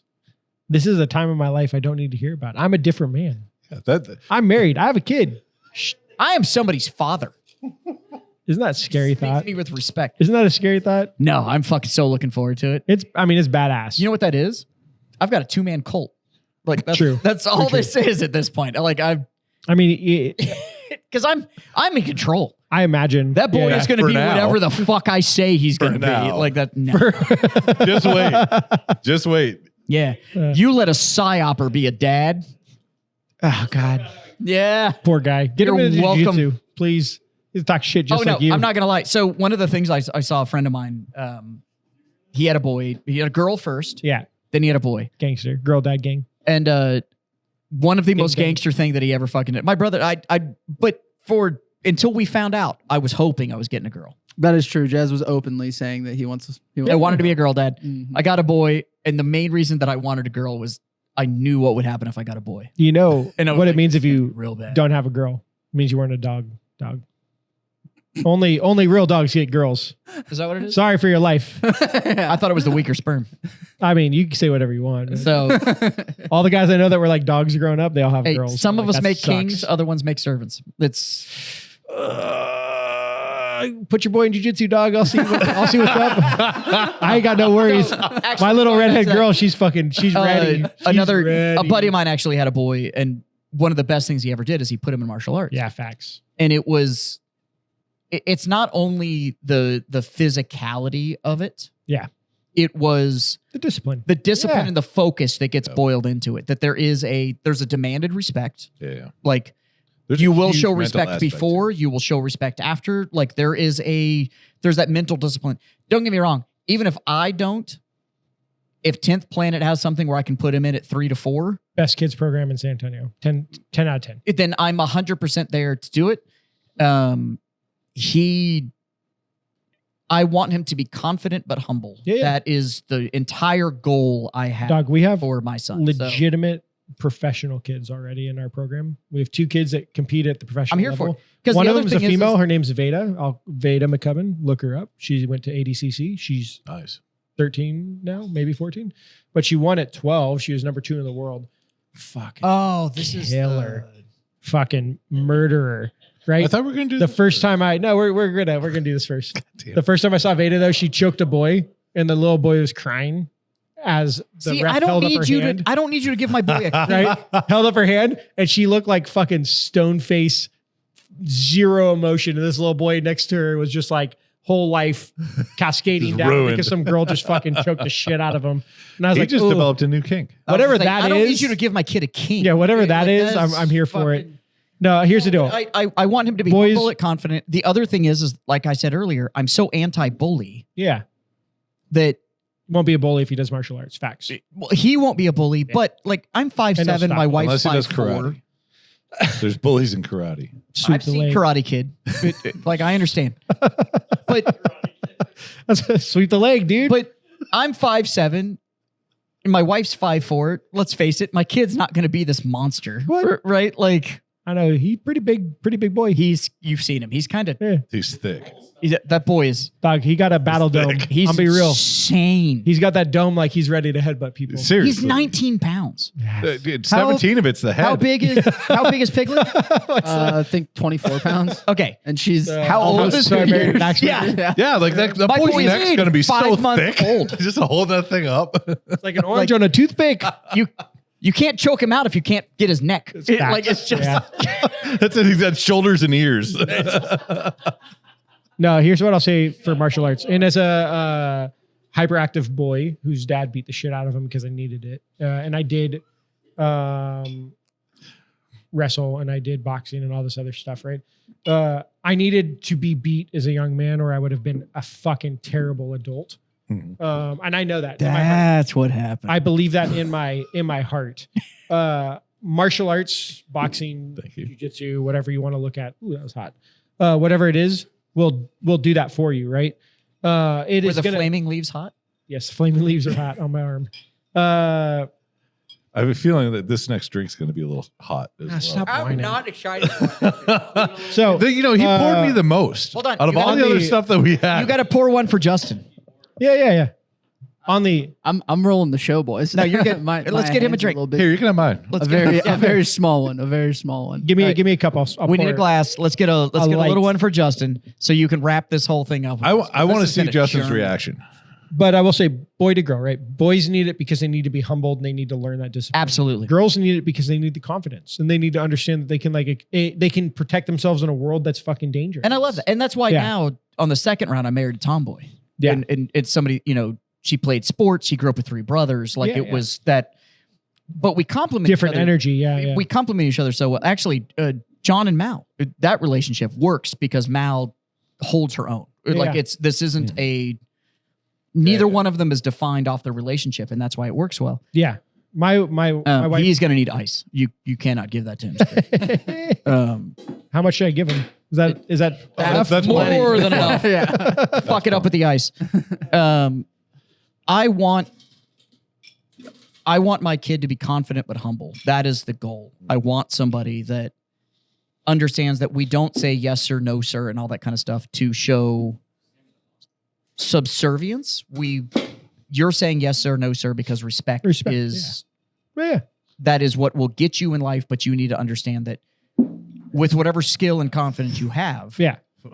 there is always somebody a level above you. Dude, we watched Little Vincent. Yeah. Smelled it, my taste started buds training went with us crazy. at 15. Dude, the idea of this whiskey Sorry, is I didn't making mean me to interrupt. uncomfortable. You're good. It's gonna be great. And so I have no Little problem Vincent with started at 15 with us here. He's trained in Stockton before that. Another kid that was on there, Alec, was training with us since he was like 11. Another dude, Austin Hines, little shout out to him. If you're in the San Antonio area, he'll be fighting for a belt in the Fury promotion on nice. February 6th. He's a fucking savage. We call him the baby goat. He's a little dude. He just turned 18. He just went to train at Extreme Couture. This guy's like UFC hopeful. He's gonna be there. Austin Hines, look him up. Oh. Fucking 12 out of 10 savage. Love the kid to death. They all started training with us when they're in their like young teens. Yeah. I will tell you that I would rather talk to them at 18, 19, and 20 today than any other 18, 19, 20-year-old males Okay. because most That's 18, fucking 19, awful. 20-year-olds I want to punch in the mouth. Yeah. But these kids that like train their whole life in this world, they know what it's about. They understand like what goes into it. Yeah, they're little cocky assholes. They're 20 years old. Of course they are. Right. We're all cocky assholes at 20 years old. But they're so much better as young men because they did the sport. And I like look at these dudes and I'm like, oh yeah, if you didn't do this sport, I'd fucking stomp on your head. Right? Like you weigh 125 pounds. If you talk to me like this, I'd just stomp on you. Yeah. Right. But because they do the sport, they know when the time is to like turn it on and turn it off. Right. And they understand that so much more than like most 20-year-olds. And I can't advocate for like jujitsu is great. Yeah. Don't be a victim, right? And don't be a victim means like know how to shoot a gun, know how to train yourself, know how to box, know how to fucking do jujitsu, do something. Don't be a fucking victim, right? Yeah. There's plenty of pussies out there. You don't want to be one. Right. But for young men, I think it makes you a better young man. And for young women or women in general, I think it makes you like a stronger, more confident woman because you feel like you can defend yourself against things. A lot of stuff. Against the world. I think the world's a terrible place for women, and being a girl dad has opened my eyes to like so much weird shit I never would have thought Right. about in my fucking life. It's And amazing I how like- segmented it is. I'm in the tabletop world. Yeah. Do you know how hard it is? I sell little plastic dudes that we He's move a across small the arms table. dealer. I'm a small arms dealer. arms. Even in that Uh, world, when people will call and deal with my wife, and then they don't know what to do because there's Yeah. a woman on the other Why end does of the it phone, stick and in it's the like, back of my nose. We're drinking an Isla Peak Cask smoked mesquite smoked single malt.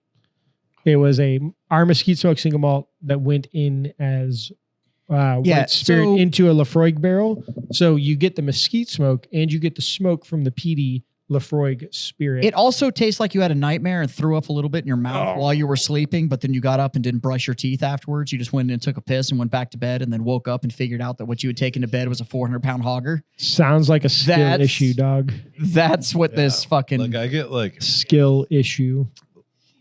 Oh, She's also a goddamn savage. So. Yeah, we'll go with that.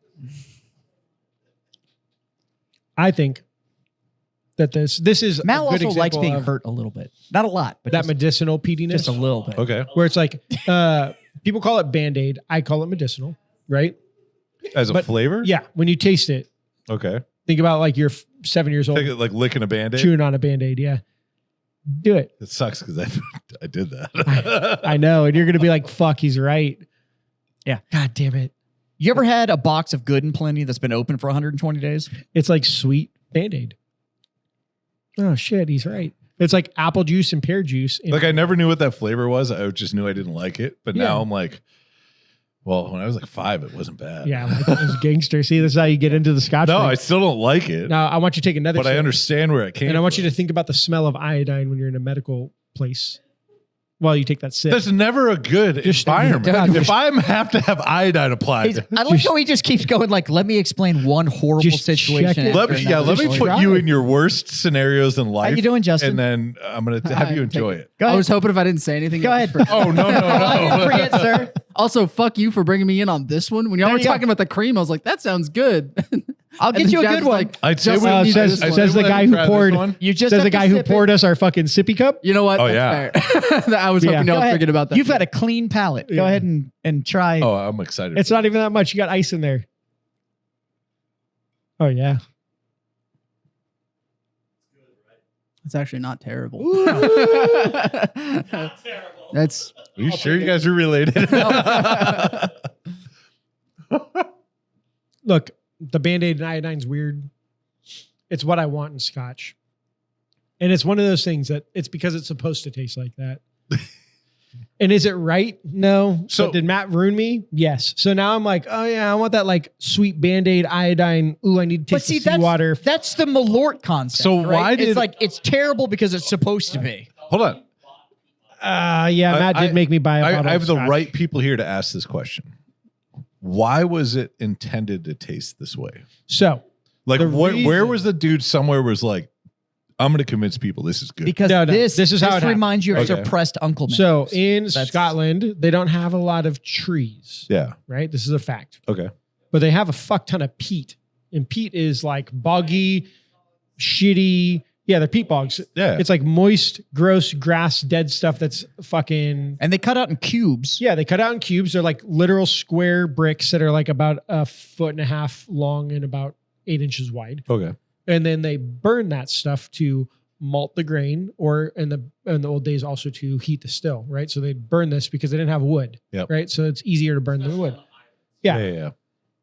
Which is why like Isla, Speyside, some of these places are expected to have these peaty flavors, right?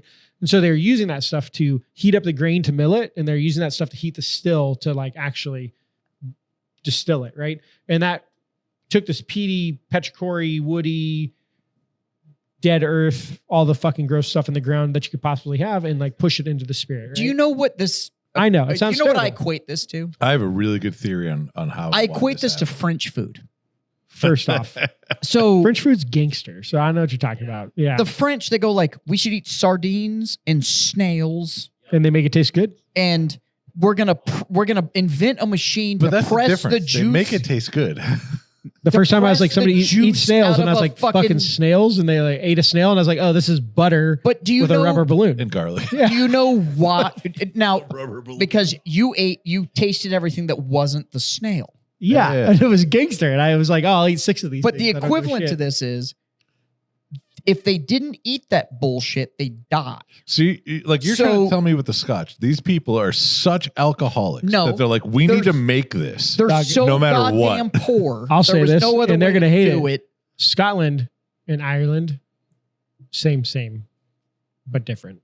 Irish whiskey is way different than Scotch. Here's When your car blows up outside, Same- I don't Same- get I had peat nothing in to- Irish whiskey. same, but different. They are both alcoholics, and they'll drink whatever the fuck they can touch. I'm not disagreeing with that. That's what I'm saying. I'm disagreeing with the process and how they're made. Yeah, they're way different. Yeah. Facts. Matt's over here giving them knowledge. Yeah. So for you that can't hear Matt, in the in this late 16s, yeah, the early non-guest that 17s, keeps wanting to chime in because we don't talk to the unemployed. the he an fucking Irish guy named runs his mouth and off. Mr. Coffee. I can't remember his first name.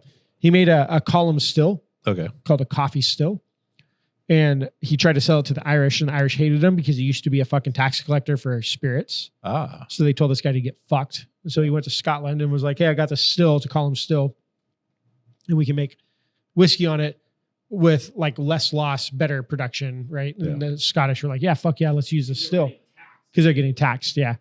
So the Scottish were like, yeah, we want better production. So they took his still, and the Irish were like, nope, we're going to use pot stills for the rest of our life because we're fucking Irish and we're stubborn and we don't like to evolve. And that's why they still live like they do. Right, yeah, that's why they still think shepherd's pie is the best thing in the world. First off, shepherd's pie is cottage pie Yeah, is but better. it's delicious. I like Irish people, but they're fucking backwards. And they speak like goofballs. And the Scots don't? Dog, a Scottish accent's the worst accent in the world. So, nah, dog. Here's the deal. True stories. Super hot redhead Irish girl, super hot redhead Scottish girl. Both of them speak, and I'm like, the Scottish girl should never speak again. She can't speak with her mouth full.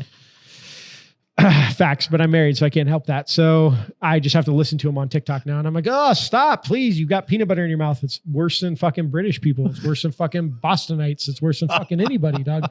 There's nothing Like worse. any of these There's OnlyFans girls that nothing have worse. TikToks, and it's like, it's dope when they're choosing a sound effect and they talk, and I'm like, oh, Jesus. The only thing worse is Flemish. And if you know what Flemish is, Yeah. in the I know. lived in Belgium. Yeah, Flemish No, is Flemish fucking is terrible. awful. It's horrible. But that's the only thing worse. And it's such a small community that you never hear it. Mhm. So Scottish is the worst because you hear it the most often. They start speaking, and I'm like, I understood about fucking 3 out of those 27 words. It's not just that, but I assume you're a dude. Scottish. Yeah.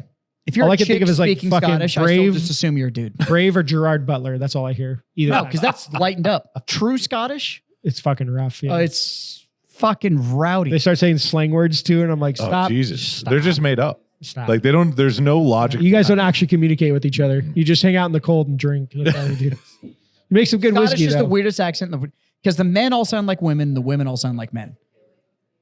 It's the weirdest fucking accent. There's They like, do say And da. fuck you for the two people that are da. fucking I feel like there's a downloading us hint of German in Scotland. there too, because it almost sounds like they're kind of yelling at you. But you don't know if they are or not. You know what I mean?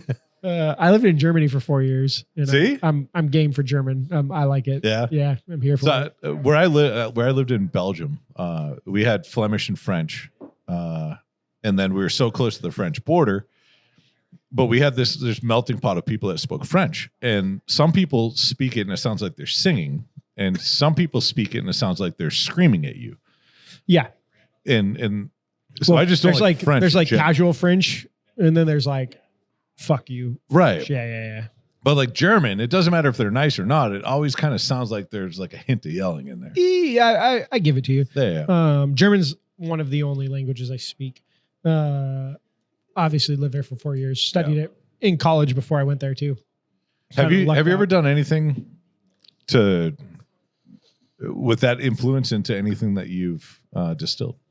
Like the German influence? Yeah. I mean, I will say that my love for beer, while it existed before Germany, super high. I fucking fell in love My Yeah. hatred for this whiskey can only be eclipsed by When the Irish hatred for the British. Like this is I don't know, dog. I think you are just being a baby. I think you just like pain too much. I've- You really I- should be hugged. I can honestly Like, say you just- either you one get of a two good things. hug. I've either had worse or I've drank enough where It doesn't matter.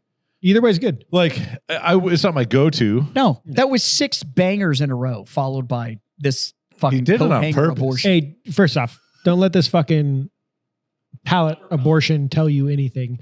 It's great whiskey. If you like Scotch, try our Isla Peated Mesquite smoked Yeah, Scotch. It's wonderful. I will also preface that. but don't if you like don't peat. like smoked whiskey, don't. I like drink it. smoked whiskey. I just don't like peat.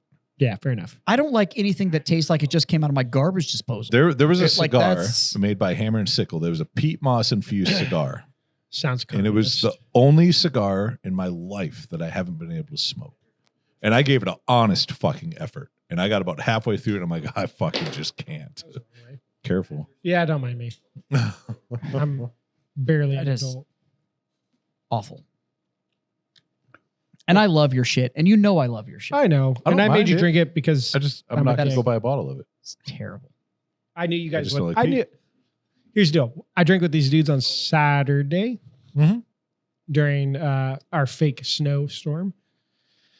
Shout out to anybody who didn't show up because you're all bitches. But Facts. and I hope you listen to this and you don't know who I am. And we had an amazing But selection on me. Saturday. Oh my God. Amazing is a. But the Understatement. selection we had on Saturday was I brought stellar. like 7 things and Matt brought like Yeah, we showed up for 7 tasting and there things, was 'cause- 47 bottles. yeah, we're good. There's only There like was 6 5 of us. people there. Yeah, There was 6 of us. I think we had 18 bottles to try. That's what's like up. it was On that one table. on the one table, and then everybody was welcome to whatever I had on the wall. So Yeah. that was there was probably 80 bottles in the room. I told Matt I was going to bring this because I knew you guys bitched about Scotch a whole bunch while I was there, and I was like, "Yeah, we're going to Continue drink to bitch it. about it. Yeah, It's fucking awful. I'm here for it." Look, I am under the impression that if you try enough of it, it'll get better because that's what Matt did to me. So maybe Nope. it's just a skill So issue. I tried You Scotch. needed to drink more. I tried Scotch for years when I was in the cigar industry because I thought that was How long what did I it was take supposed you? to drink, and then I found bourbon. A whole year.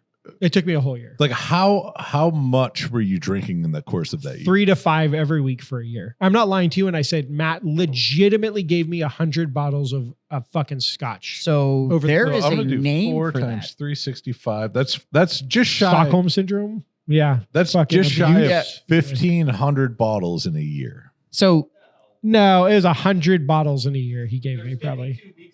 Oh, I did that by day. Sorry. Three bottles a week for a year. so you Okay, that's 210. So he roughly. Stockholmed him into. I did. He's Yeah, like, yeah. listen, No, no. eventually you're gonna like this. Yeah. Here's the It deal. was He did it if with I abuse you long enough, it just becomes normal. he did it with gin too. He was like, "You're gonna drink gin," and I'm like, "Dog, I fucking hate gin." And you know what I have in my bar now? I like gin, 7 though. gins. I like gin. I don't like gin. I have one still- bottle. You of also gin. said you don't like tequila. I don't like tequila. We're gonna fix the tequila. It's not gonna happen Why not? It worked with Scott. because I threw up like 700 times as a teenager drinking tequila. Yeah, but it's- No, tastes but that different. was shit tequila. It tastes different. The problem is that there is no shit scotch. There's just shit scotch. There's no, there's shit tequila, dog. I could name There's off shit 1,000 tequila. There is. tequilas. There is. There As is. a matter of shit fact, tequila. there's probably more shit tequila than there is good tequila. I used to have this thing when I go to a bar. I'd that- 100% sign off on that. Yeah, where I would say like absolutely. whiskey, like there's really good whiskey and then there's shit whiskey, but there's more good whiskey than there's shit whiskey. There's also more middle of the road whiskey. Yeah, but Then middle there of is the- either here's the one deal. of those. Middle of the road whiskey is great. Middle of the road's fucking tequila is still shit. Yeah. It's just because No, there's less. I of will them. sign off on that. But true sipping tequila, I'm here to enjoy the quality of it, is I'm a trying to very, think. very Is it small pool. Loba, it's made out of That's good. yeah. Yeah. That shit. So I had Loba recently. Yep. And It's good? Somebody was telling me like, "Oh, you're gonna like this. It's good tequila." I'm Yeah. like, I don't like tequila. And like, try this shit, and I tried it, and I was like, I don't think that's the whiskey you think it's called, Fuck. but I think- understand. I I know think what it's you're called- talking No, I about. think it's it a is. Loba. Yeah, It's yeah. a tequila. No, You're it's not talking about Lilo? It's not. no. It's not a tequila. It's a. It's whatever It's they a call Sotol. agave spirit, right? Because it's not It's a made Sotol. tequila or whatever. But yeah, but it was a fucking Sotol. good. You should try that Desert Door since you're sitting here. I've had Desert Door. They won ADI this year. They're fucking badass, and I'll give it to them. But if you'll agree to that, I can get you into some tequilas that you really like. What if I don't want to get into tequila? Lalo. Because I'm It's actually Lalo, but Lalo. Lalo. That's Yeah. Cool. that's what I was like. I know what Lobo, you're talking about. but Lobo's I think know it's what it actually is. I called just that. don't know. I Lobo's wolf in Spanish, right? That's Lobo makes a tequila as well. might not be as good. It's a square bottle with a white label, right? Lot- Yeah, there Yeah, it is. that's that the one. The Pulled it up. The purple- Lobos is way different. It's not Lalo. Yeah, where's That's delicious. where's this desert door? Blue bottle. This one right here. That's not really a tequila. It's tequila-ish. Well, it's a whiskey barrel aged Sotel. Yeah, Can I do one shameless plug while we're on this? absolutely. Hey, my bosses aren't going to listen to this podcast ever because they're the worst. My name's Tim, and I'm a distiller. I would love to come distill for you wherever you live or work. I just want to make cool shit. So if you want to make cool shit, hit me up. If you wanted to hit me up and you don't know how to, I know harass these dudes. They'll find a way. They'll hook it up. I'm sure. Well, like social media. Social Where can media. they find you on social media? Tim.the.distiller Okay. on Instagram. Okay. Tim the Distiller. Awesome. And you can hit me up there. I love Ranger Creek and I do some cool shit there. I just want new things. Yeah. Expand your palate. Yeah, Yep. exactly. Right. Don't judge me. I want to make cool shit. If you want to make cool shit, hit me up. Yeah. That's my shameless plug. My only shameless plug. No, and like it happens, right? You get to a point where you're making awesome stuff and you're doing the great things that you're doing and the things that set you off into the industry that you're in. And then it gets to the point, This tastes like whiskey. right? It does. It's because it's what it's aged in. It's pretty cool. Yeah. Oh, it's aged in whiskey aged in barrels. whiskey That's why, barrels. it doesn't count. Now, not all of them are, but this one is. Yeah, that's fucking great. Yeah. I drink this. Yep. Tastes like whiskey. But this isn't, I wouldn't classify this as a tequila. If you turn it around, Agave spirit. yeah. They're in Driftwood. They're right up the road. Yep. But in every career, it gets to a point Damn, where that's good. I'll be real. you want to grow further than what you're currently doing. And you might not have the capabilities to be able to do it in the position that you're in. And, having that opportunity to do something else, whether it's in a slightly different field or under a different label or whatever it is, allows you to grow as a person. Yeah. Go pour this out. And sometimes Just drink it. just put it in can't his do it. glass. I can't fucking do it. You finish it then. He just did. I thought you had to take your shirt off. That's how I know he catches. Hey. There we go. We got a couple drinks in now. Now the shirt comes off and he comes on camera.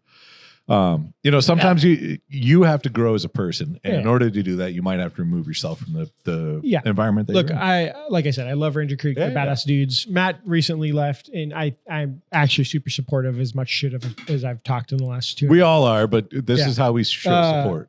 I'm not. But only because I'm a bar owner, and he was the only reason that I fucking bought as much as I did. Now, the only reason that I'm cool with him leaving is now Tim's stuck with me. And he has no idea the headache that's been handed off to him. I am not a salesperson. I've come to learn that over the past. I'm like literally zero. Like I'd go out to sales with Matt, and people would be like, "How much is a keg?" And I'd be like, "Wait me till look it up." Wait till he comes back because I don't fucking know." But you should buy it. No, it's Ranger Creek is dope. They're a super cool company. They've They make good shit. veteran owned. I mean, you great make good shit. Or, Thank you. But they taught me everything I know, right? So I've got Okay. no hate for them. so when you started with them, what was your knowledge of what we kind of just went over? Distilling wise, Yeah, yeah. zero. Really? Dog zero. Yeah. So here's So the it was crazy all thing. OTJ? Yeah. So I made beer before I started at Ranger Creek. So I had done beer at home and beer a little bit on the industrial level, like for We companies. should have probably started with this. Yeah. Yeah. Hey, surprise. You got 2.5 hours later. Yeah. Okay. Now let's Uh, get your whole story. No, so I was in the Army. I did the Skill Bridge program, right? Which is super dope, and you should abuse Okay, all of your commanders so- for it. Yeah. Before you get too deep into that, Yes. one of the shout outs I'm going to give Ranger Creek.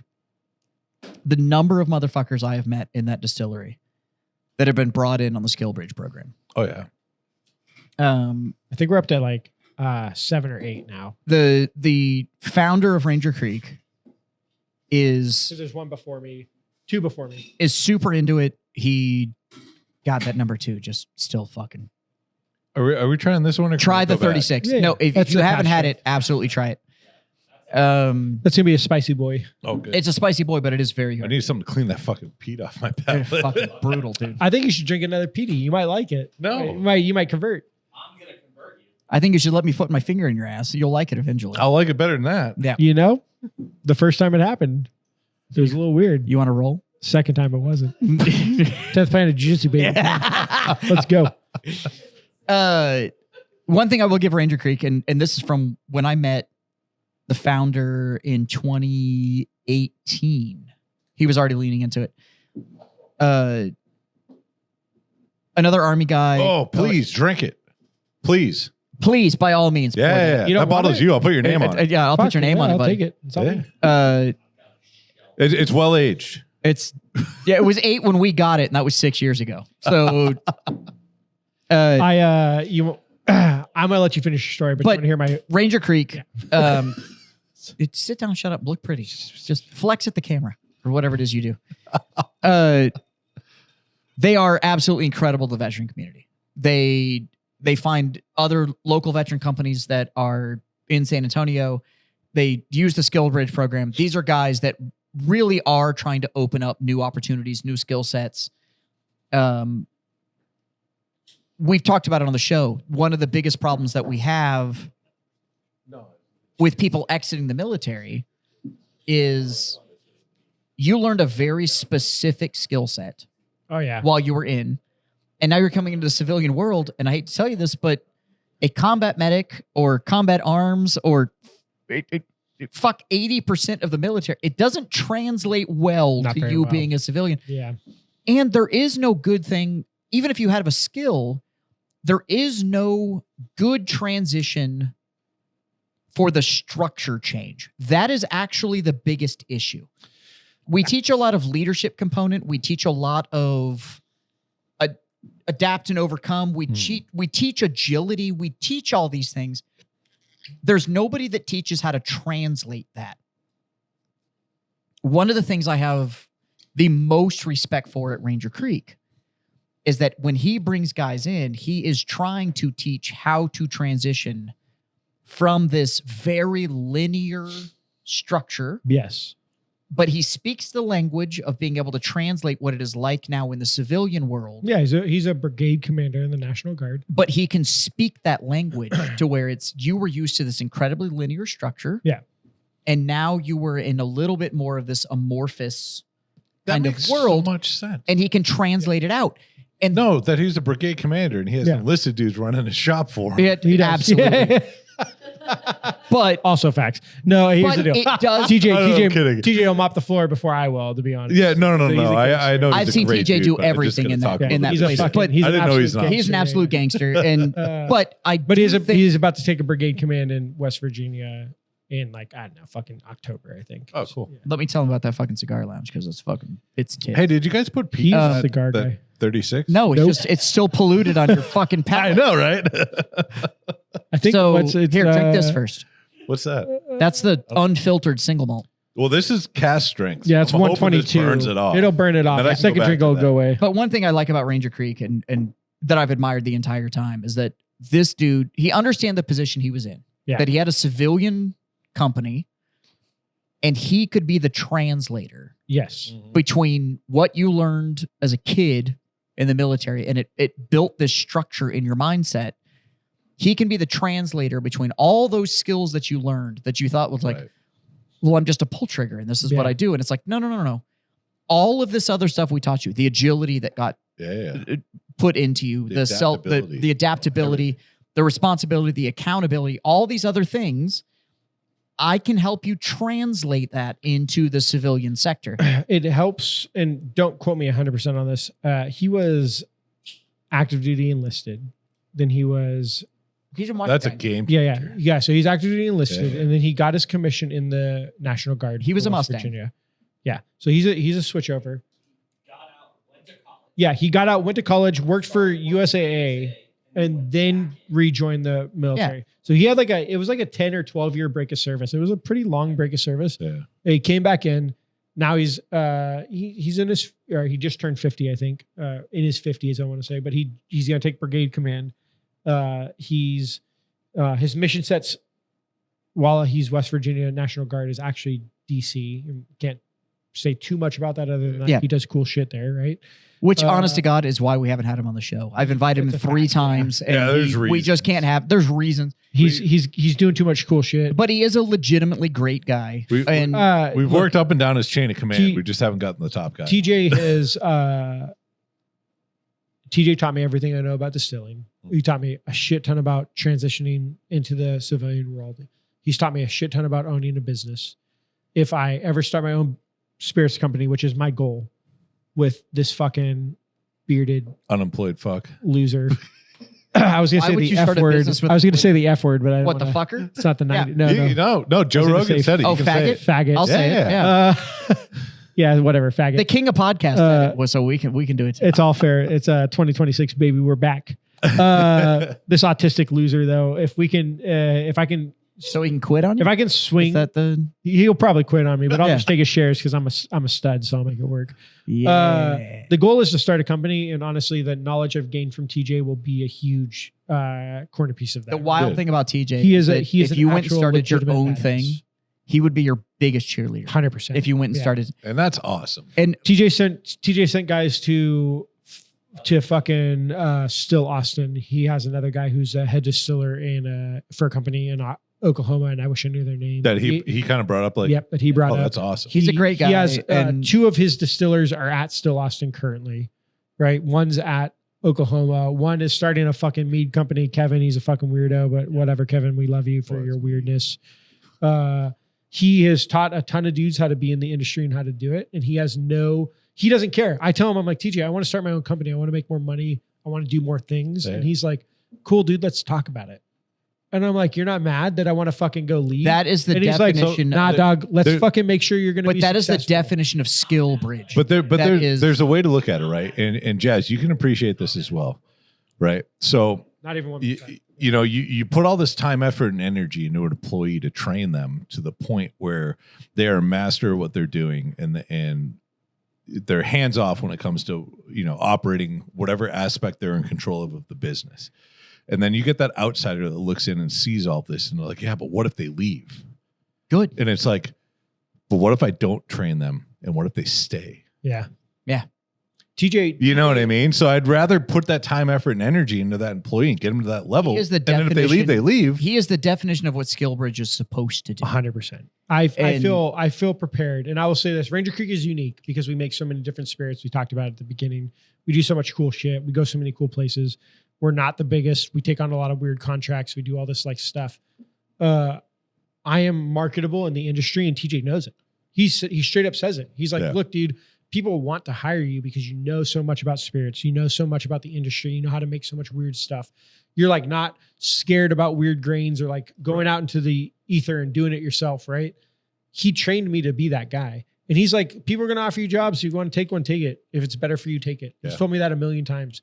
He's like, there's no disillusion. There's no like delusion of grandeur for him where he's like, you got to stay for 40 years and be my master distiller. He's like, look, dude, if somebody offers you 6 figures to come make whiskey in goddamn Canada, do it. Yeah. Don't be stupid. Like, who am I to hold you back? Yeah. And I'm like, dude, to have a boss and an owner who's that way, I'm like, oh, he's pretty fucking gangster, right? Yeah. Like, I will joke because we're in the military and that's what we do. We talk shit about leadership because that's like our fucking default. Yeah.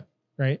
I just did. And I don't even. I've never met the dude. TJ is legitimately 10 out of 10, one of the best bosses I've had in any industry ever, period. And I would work for him anywhere. Mhm. His business partners are, whatever. They're cool. They try their hardest. They're not smart. But TJ himself, if TJ looked at me and was like, I want to start my own company in fucking Timbuktu, I'd be like, bet, homie, let's go. I'd do it.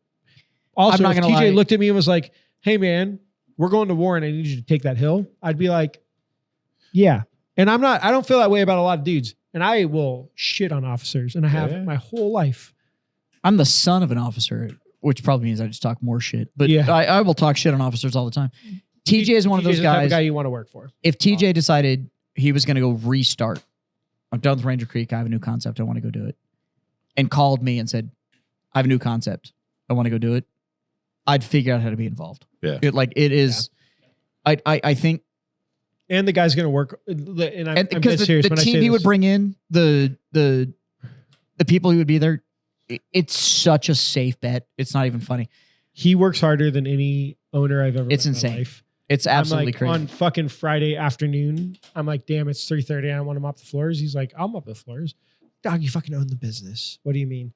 He's like, yeah, go home, hang out with your kid. I'll mop the floor. And I'm He like, is. what are you He talking is the about? one dog? that will literally never ask an employee to do anything he's not willing to do. So Yeah. it's a fact. And it's really easy to work for a guy like that because, So what happens is you start enlisted and then go off. yeah, he's not a piece of shit. He's a really good dude, right? And he's smart. He's smart as fucking He's a great fucking yeah. guy. Oh, he's a stud. I The can't say enough about hospitality him. on him is fucking wild. The pride in his work is fucking wild. But more importantly, the people that he's involved with, it is always them first.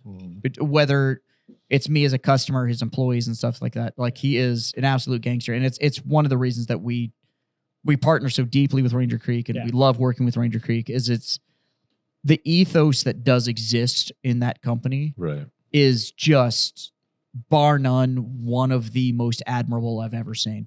And that is coming from somebody that owns multiple businesses and stuff like that. And I look at somebody like TJ and go, that's goals, man. That's where you want to be. The loyalty of your employee base, your self-sacrifice, like Yeah. all that kind of stuff. It's definitely there. And the quality's there. And on that, because you've Yeah, been here we've been for going. fucking ever, I'm going to raise my glass and say, you know what? Thanks for being my Yeah. fucking battle buddy. I'm glad I Yeah, ended on this fucking- and not that yeah. other shit. Yeah. It wasn't bad. I've had worse. We're gonna I've- get him. He's gonna be a Scotch. just not a bitch. This time next year, he's gonna be like, Scotch is fucking great. Normally, we have I've tried. 3 little things we live by, but I'm going to throw out 4 this time. Okay. The first one is go ahead up drinkrangercreek.com. Yes. Get yourself some outstanding fucking whiskey. They'll deliver it to your door. We know our people are drinkers.